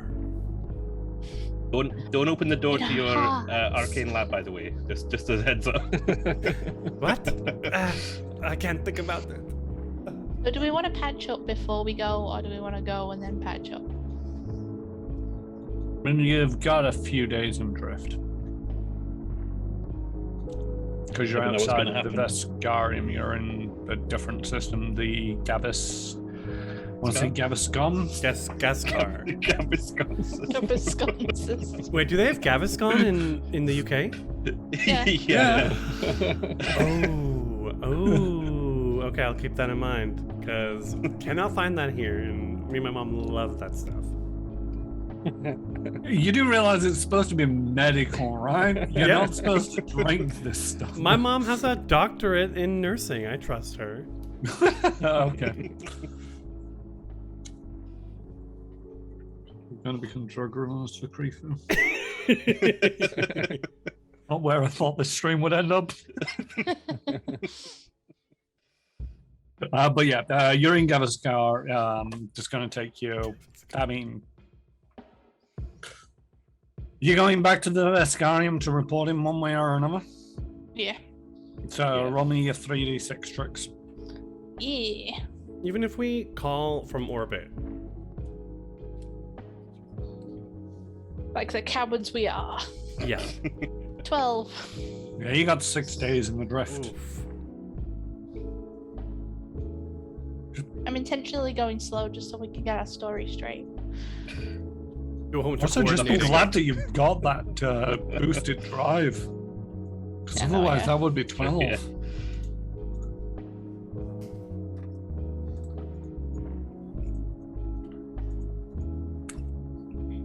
So, yeah, do you have the 60 UPBs required to patch up the ship? Was Uh, it 6 believe or it doesn't- 60? It's 60. 10 per point of damage. Yeah. And he doesn't have any UPBs. Nope. Yeah, I can cover it if you want. The whole thing? Yeah. Oh. I'll have to owe you a drink. Did you hear?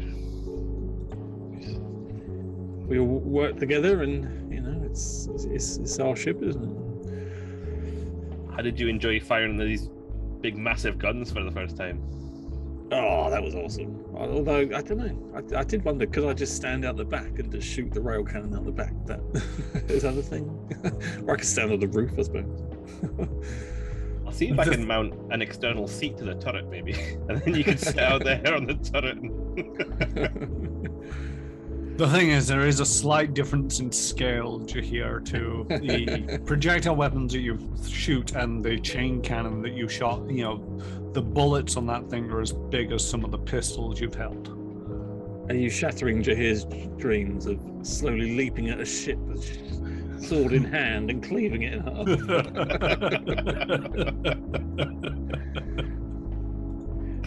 Yeah, I'll stick What to if the we got you Oliphant model. ship-sized power armor? Yeah. Just build the ship around Jahir. We need I'm an AI actually ship now to be curious. here. I'm actually now just curious as to like, I know that, you know, so like you've got personal weapons, vehicle weapons, and ship-based weapons. There's also mechs. Do they actually, where do they factor on the entire scale? I think they have Mm. their own weapons. I think it's on Yeah, their but own- yeah. if they were to shoot at a starship, because if you shoot a starship at an individual, you times the damage by 10. If you shoot a personal weapon at a starship, it does nothing. You divide it by 10. I think when the homebrew rules were out, not the homebrew, sorry, the test rules were out, I did listen to a starship versus mech fight, which is very cool, and I think they just did it on the same level. Hmm.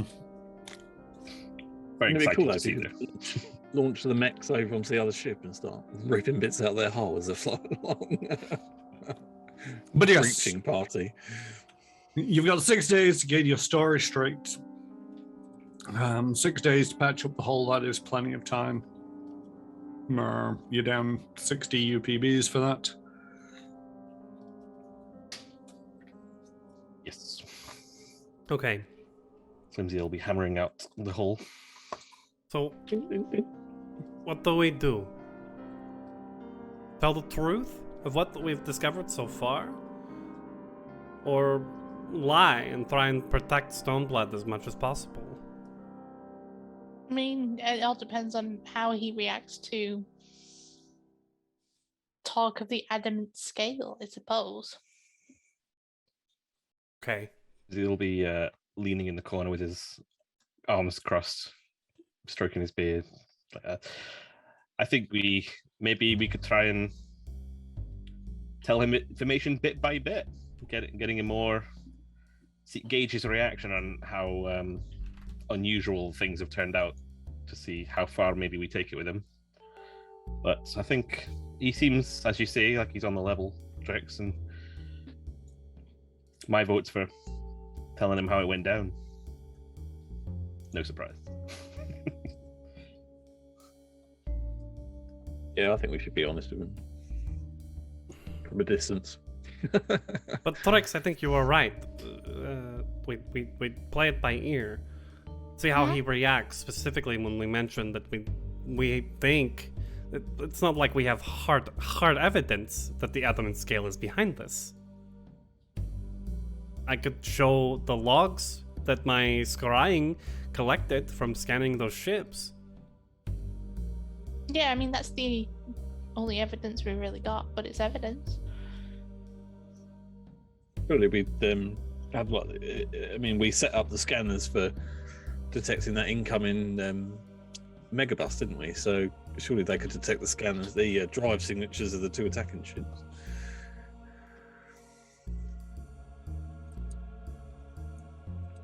Would we have a log of? I mean, I don't know how. I mean, I might be reading too much into it. Will we have a log of their comms to us as something that might be recognizable as?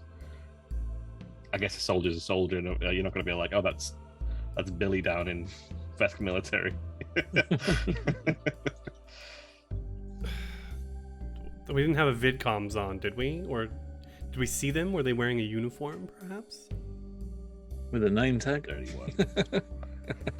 Hi, I'm Jerry on his uniform. I think just the scan of the ship might be enough to say that's not a standard Mauler military ship. And enough to at least make Fireheart think twice.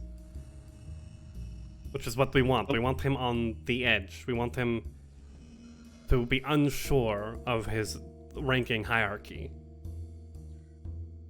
You can get testimonials from Gascar about the treatment that Stoneheart did when they were there. Stoneblood, sorry. Because there's a bunch of people there who met Stoneblood and said that they were doing nice things, which is some evidence, character evidence towards Stoneblood.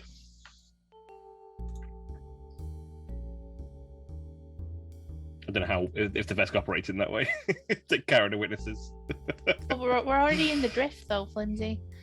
No, but we can recommend it to Stoneblood to go and... I'm not saying we turn around. No. Recommend it to Fireheart. Damn it, Fireheart. Right. Thank you. Right. I think best we showed logs and say we were attacked by ships we suspect were the adamant scale, who we suspect were the ones behind the... Not only the follow-up cleanup crew at the True Blue Dye Works, but also the ones who were truly behind the Hellfire massacre. That we don't have evidence for. And then he'll ask, and we'll say, well, we talked to Stoneblood, and then he stops trusting anything we say. Oh. Fuck. I think we've got the there's worse basis of a plans. story. Sorry, Trix. No, there's worse plans. There are. I think it is time for you to arrive in the Vascarium. Okay. Just 6 days of coordination means that we can all grant one another a +1. We get a +1 bonus if we're aiding another, so I'm assuming that'll happen in the conversation. And also, we increase the DC of sense motive checks to discern secret messages that we pass to each other using bluff up to 6. We can buy 6 so that we can. So everybody, do me a favor and roll a bluff with a +6 right now. With the what this is going to be is as you're having the conversation, if you want to say anything to each other, then it will be considered trying to pass a secret message, and +6 here.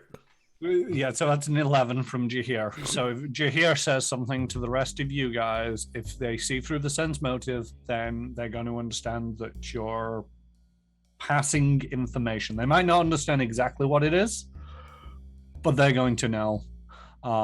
Likewise, either tricks you could probably rattle on for hours and they still wouldn't have a clue, but we'll have to see how this goes. Okay. I have the number. We're just going to do it as a once over rather than every time that I want to tell Trix this, or I want to. Yeah, no, we're just going to roll it the once now, and you say what you're going to say, and they're going to know if you're saying something that you shouldn't. But I'm only going to be taking in what you're actually saying out loud to them as the truth that you're proposing. Yeah. Perfect. So you arrive in orbit around Vesk 3. We've got his comm details, right? Mm-hmm. Let them know that we're here, and that we'd like to have conversation, report our findings. I take it from the term conversation, you're not handing over the prisoner or goods? That is correct. Alright, I'll book you in for a debriefing. I'll see you planet side as soon as you can get down here.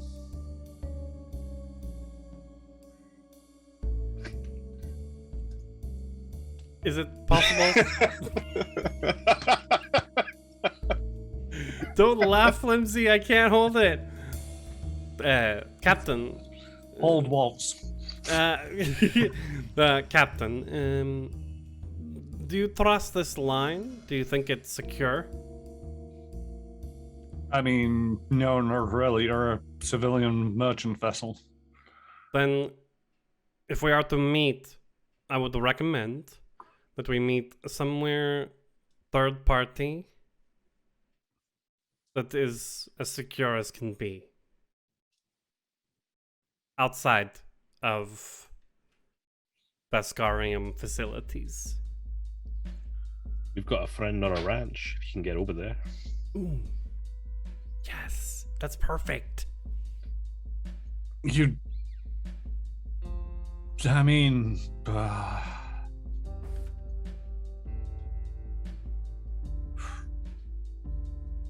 this better be good. It's gonna take me half a day to get out there, but I suppose I should pay that fuzzball a visit. We'll see you tonight, Captain.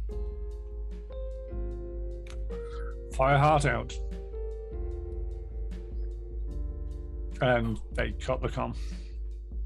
And go off to arrange a military transport to the almost other side of the planet. They can get a space taxi, it's fine. They're not going to pay for a space taxi, it's just, The thing is, at the moment you said, a secure facility, it's like, well, they're going to be able to secure anywhere within Command 3. Not a problem. Yeah, nowhere in Command 3. And it's like, okay. Who knows what the admin scale will have bugged, especially here on Vesk 3.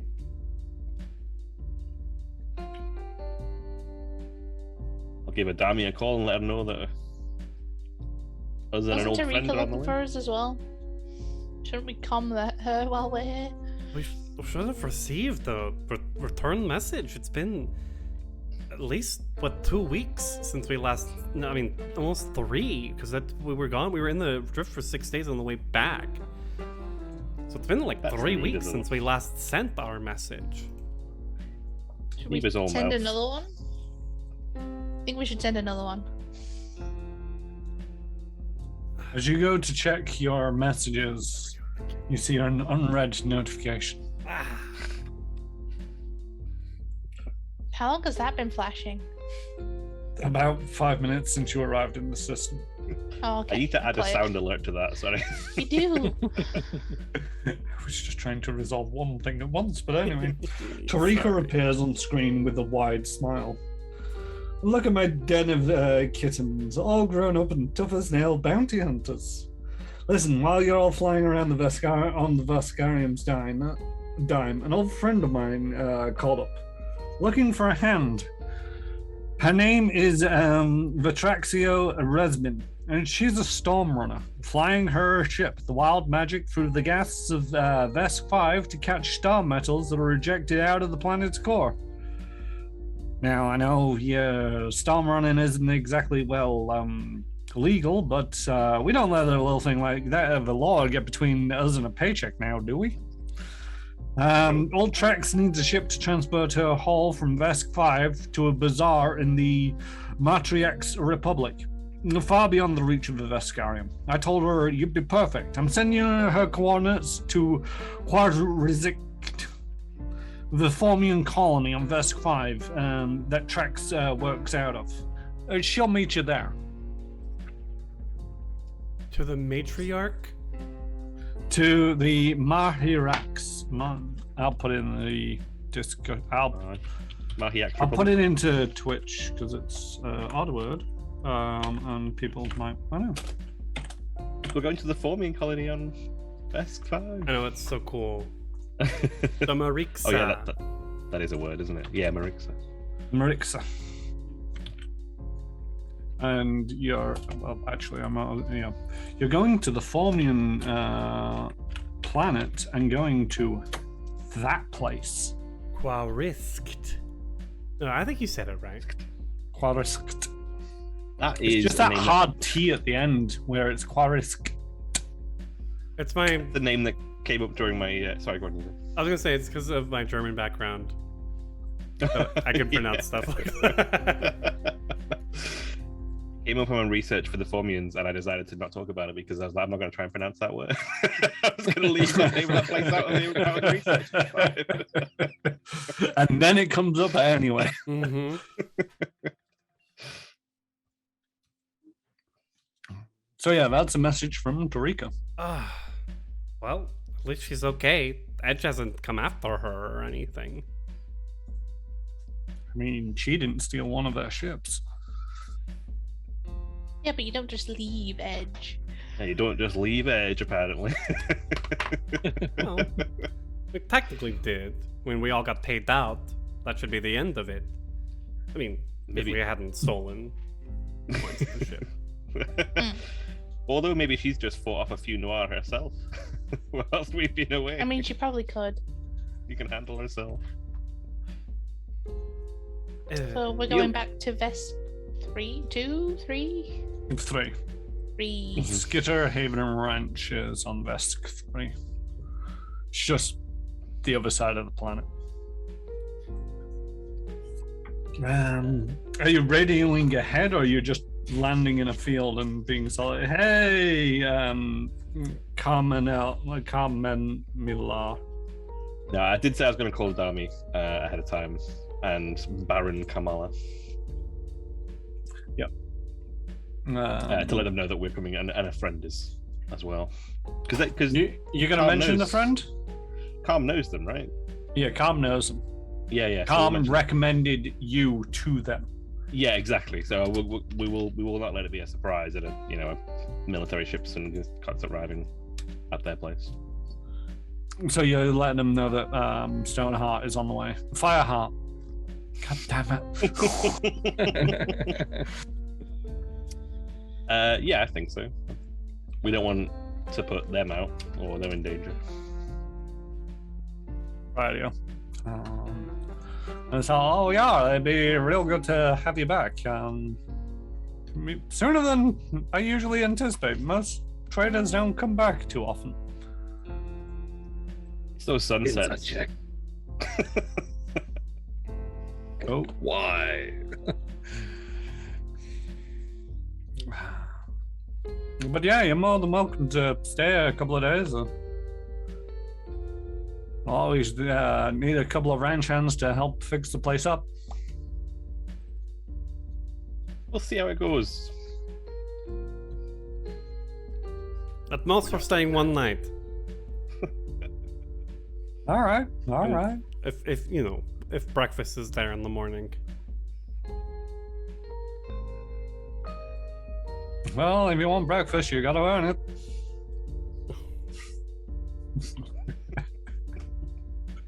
At least I'll get to wear my outfit again. Check on Mr. Spudsy. But yeah, it's been a while since I've seen Fireheart, and hope they're doing okay. But yeah, I'll see you in a few hours. Mm-hmm. Thank you Aye, for your bye. hospitality. Wait a minute. Victor's already They setting all- off at this point. They also said Taddy Pie. Oh my god, It's the a Conspiracy. It's a Vascarium not greeting the opposite. The adamant tell. We know now. I think we're in a simulation.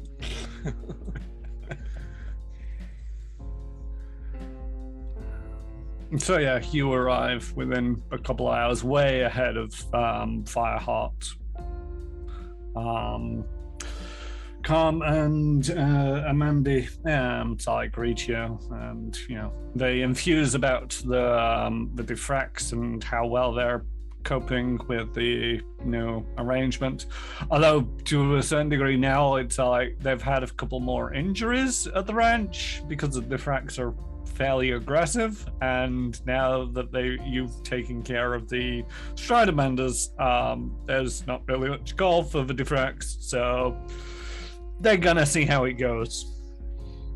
Maybe they're just gonna go back to space cows and that kind of thing rather than... I mean, we didn't kill all the skitter striders on the planet. The infestation could come back.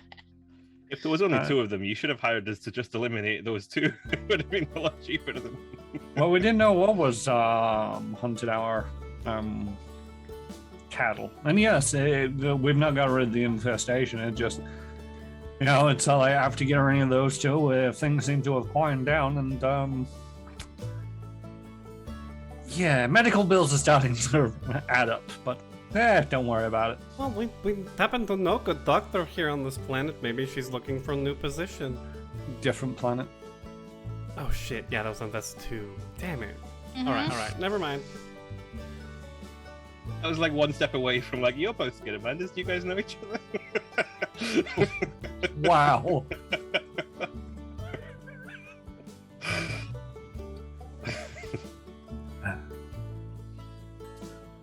So yeah, Fireheart arrives sometime in the evening, and Calm and Andy meets, and they exchange pleasantries before Calm escorts Fireheart into the ranch. They've cleared out one of the rooms for set up a dining table with chairs around it, but nothing on display. And yeah, Calm waits, Calm excuses themselves, and Fireheart waits for you. Something nice on the wrench. Thank you for coming out this way to see us. This better be good. It's, I mean, it's not outside of my power to be able to get ferried across half the planet, but it does raise some concerns. We might have stumbled onto something that's we needed you out here to talk to privately about. It may seem paranoid, but not much is known about this division of the Vascarium military, and so we wanted to be as secure as possible during this conversation. Branch of Vascarium military? Yes. We have reason to believe that the organization that was actually behind the Hellfire Massacre, the Boden Butchery, or whatever it was called, and the Vesk mercenary crew that came in to clean up and kill most of the employees of the True Blue Dye Works, is known as the Adamant Scale. And she's gonna see, like, examine him to see how he reacts to that. Watching that reaction. Everyone just like leans in and looks at them. Make me a diplomacy, and everybody who's watching closely for that reaction a sense motive. Okay, diplomacy for me for a 29. 27 on the sense motive. 13.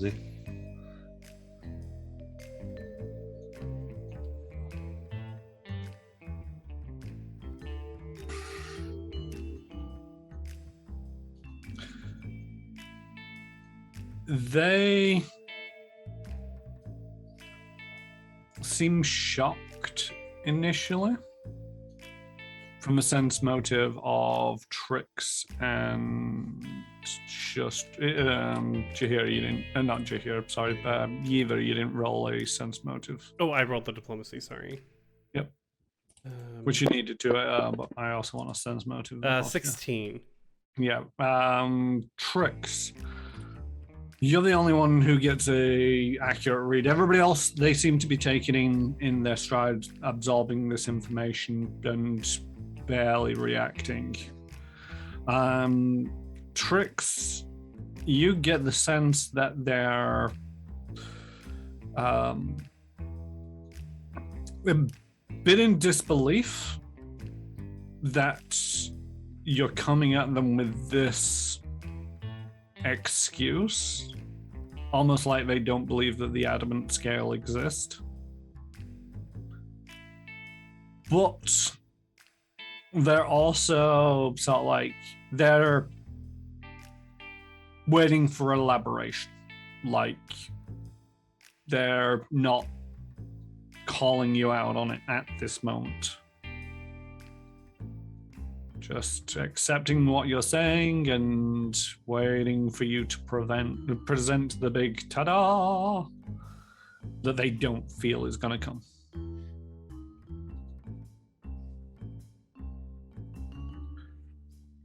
Skeptic. So, what evidence and information do you have to collaborate this? Well, I have the logs from our ship of after scanning one of the two ships that attacked us outside of Gascar 3, and she just passes over the information to his comm unit. They appeared to be Vascarium maulers, but did not have any of the usual markings and designations that we've come to find are normal here in the Vascarium military. Yeah, the Vascarium sell these things a dime a dozen to any nation or sovereign state that wants to purchase ships. Yeah, but how many Vesk pilots piloting these pretend to be Vesk military when they're clearly not? Well, they're not pretending to be Vesk military. They're not flying any insignia or rank associated with the Vascarium, and many wannabe blood hunters just they're very mercenary. They'll fly for whoever's paying the paycheck. Then who else is looking for Stoneblood? You know her as Oathbreaker.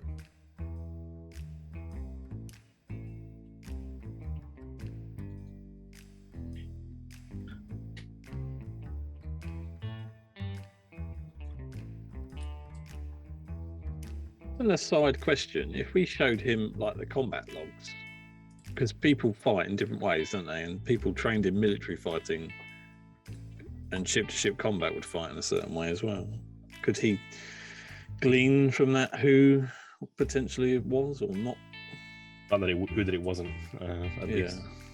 Well, it's more the terminology they used as well. They were saying that they weren't authorized to follow and all that jazz.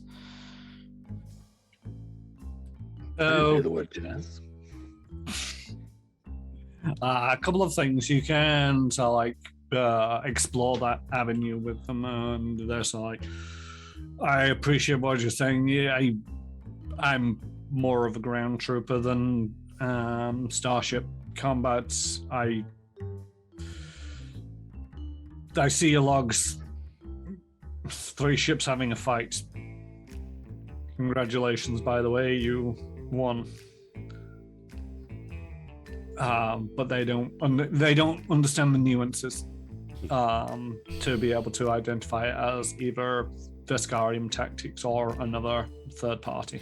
I think Yeva's gonna look over at Trix, because I think out of everyone here, I think she trusts Trix to know when to lie and when to bluff, when to fold them.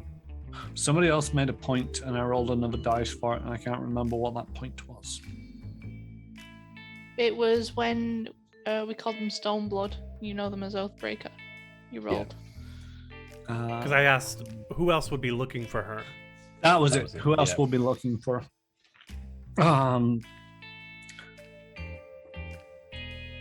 When it comes to the Vascarium, there's plenty of other people that will be looking for them. She's got a lot of blood on her hands.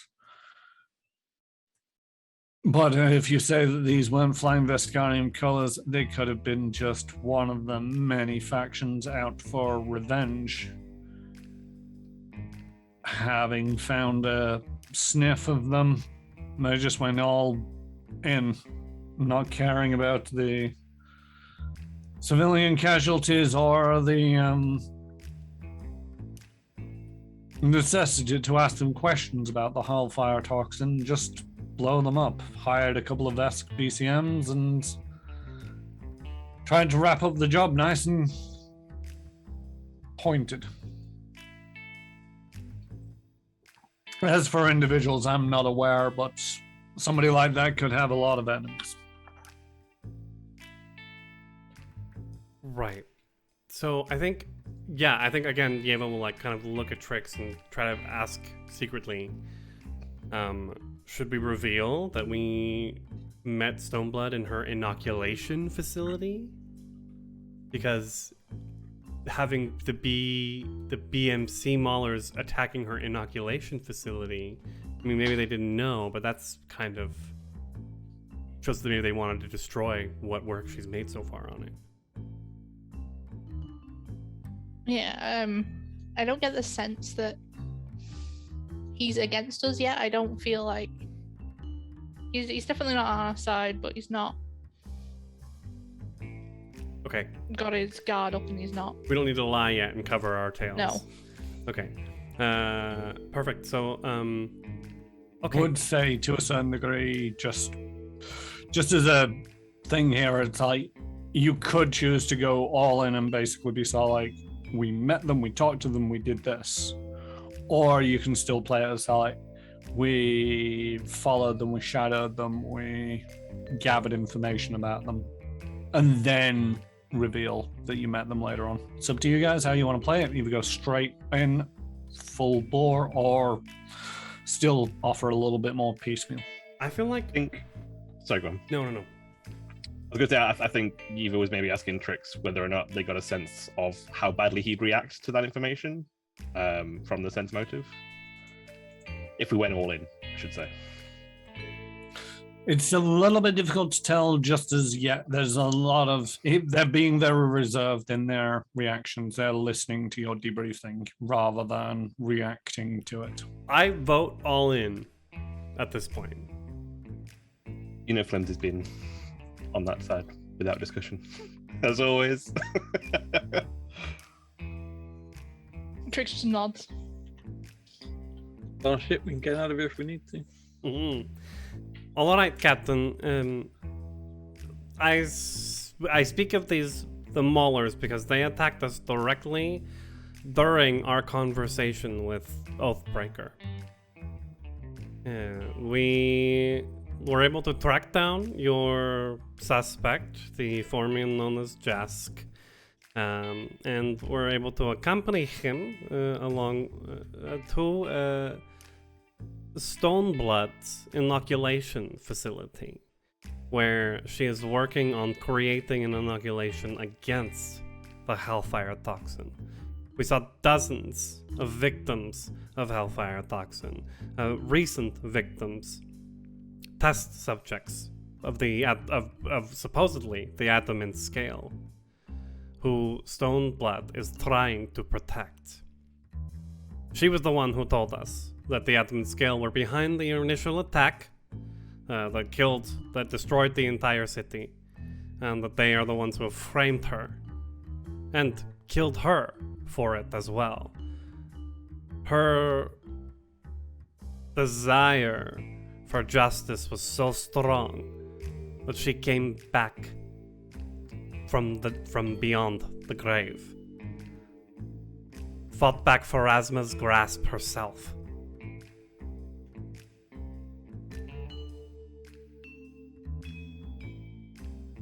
We fought. Oh, If it, no, go on. Can I make a sense motive?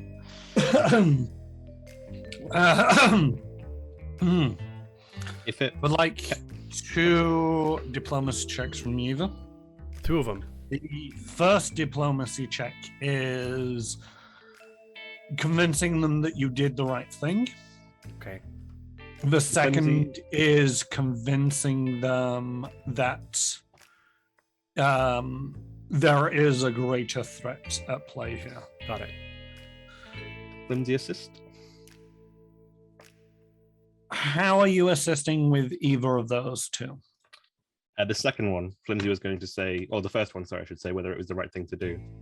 There were plenty of people on Gascar who said that the doctor, as they were known there, was providing help to the people of the city.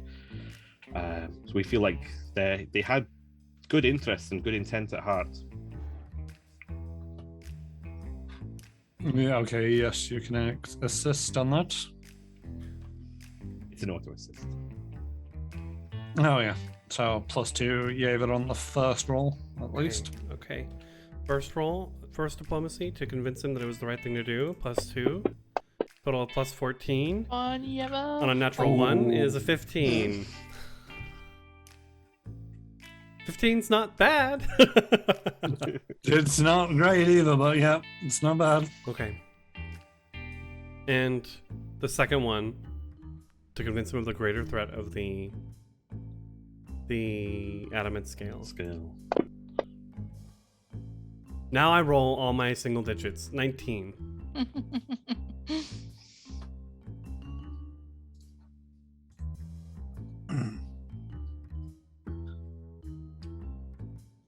If what you're saying is true, and I think there is some credibility to what you're saying, if there is a organization within the Vascarium that is seeking to undermine the efforts of a high despot, whatever their intention, then this needs to be dealt with. However, as for letting Stoneblood go, they're now out of our scope.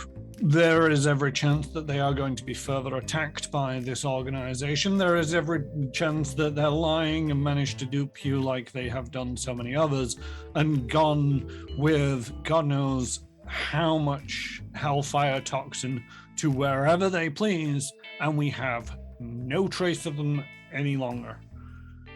If you'd have brought them here, if they'd have been able to provide evidence of the adamant scale, we could have protected them.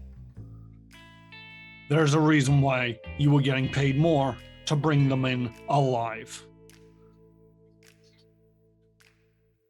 We were under fire at the time, and we came here, we almost empty-handed to tell you this because we felt it was so important.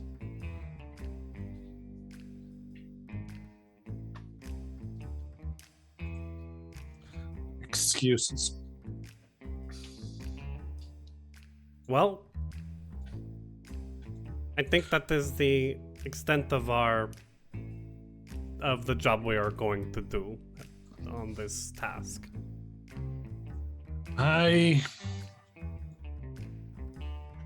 will follow up on what you have said. You seem like reasonable people. If I have further need of you, I'll be in contact. Thank you for coming out all this way, Captain. I'm sure you can understand our desire for secrecy. If what you say is true, then yes. If what we say is true, are you someone that we can maybe speak to should we find out anything else about this adamant scale?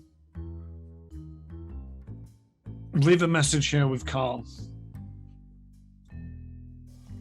He knows how to contact me. Most agreeable. Where is that fuzzball? We go outside and they're just being killed by Vesk. Like, who's the liar now? We told you.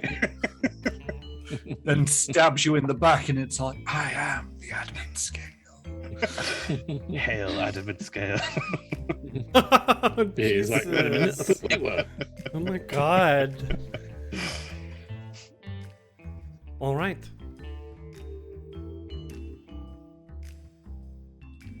So yes, they're agreeable enough.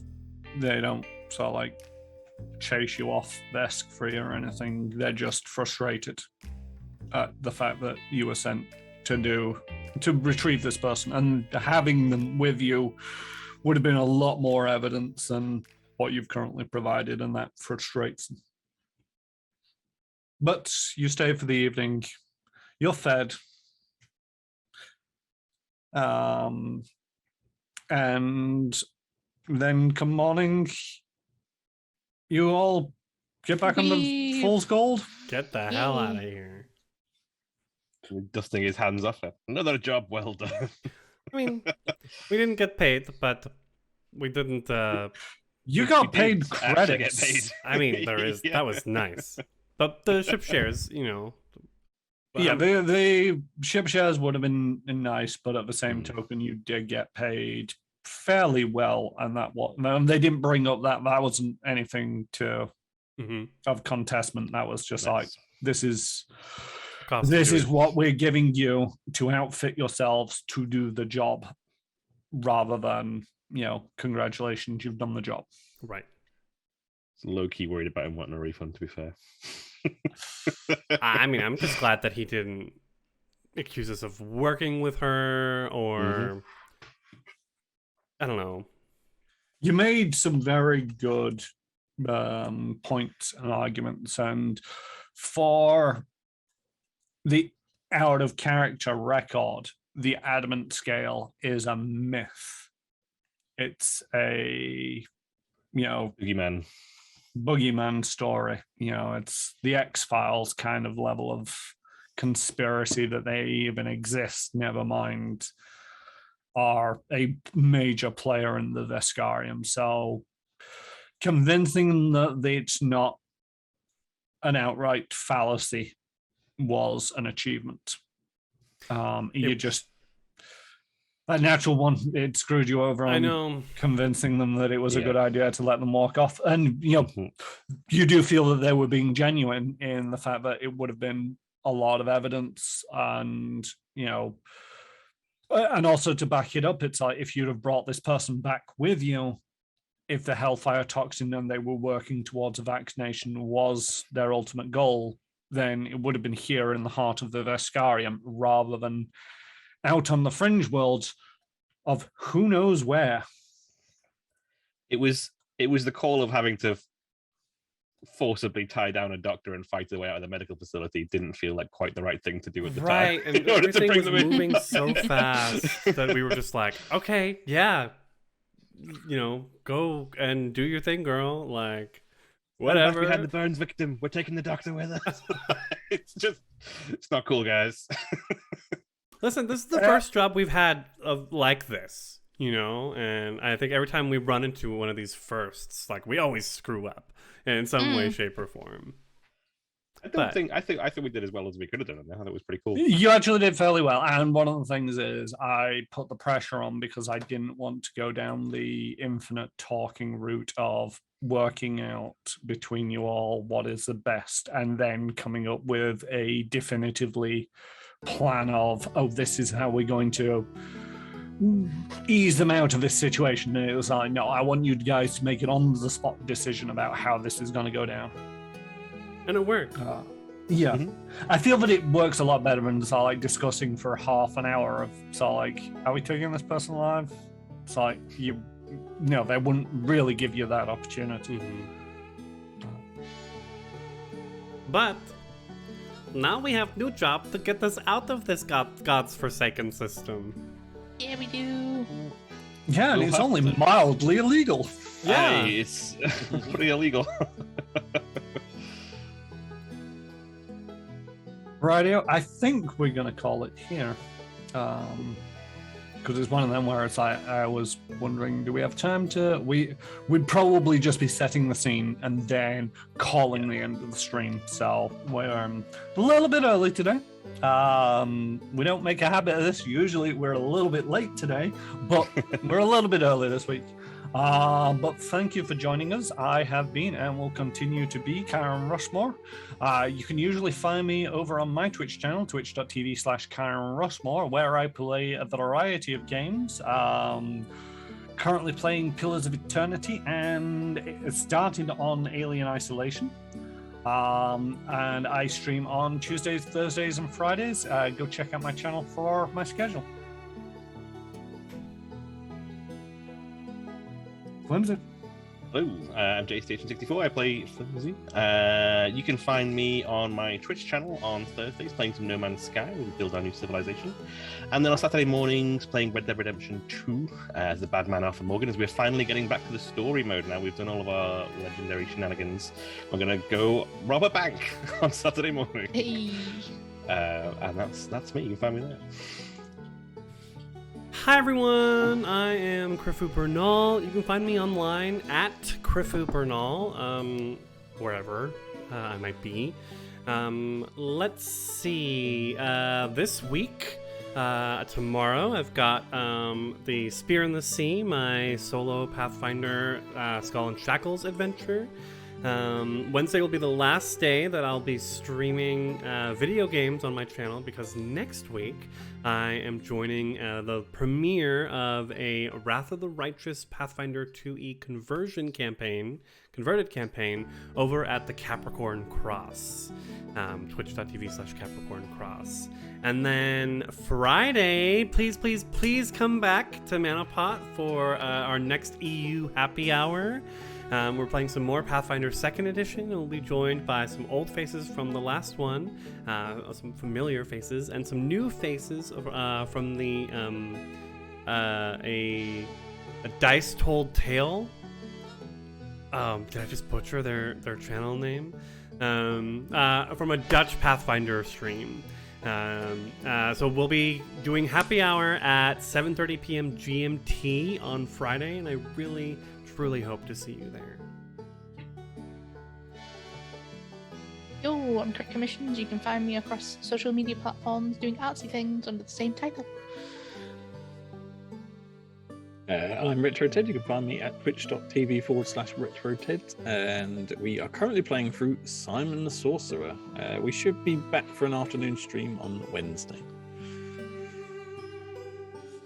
All right. Thank you for that. We are going to be closing up the stream, but we will be raiding out as always, probably to another TTPR RPG stream. So if you'd like to join us in the raid, it would be appreciated. If not, I hope you have a happy time zone wherever you happen to be. And until next time, tidy bye. Bye.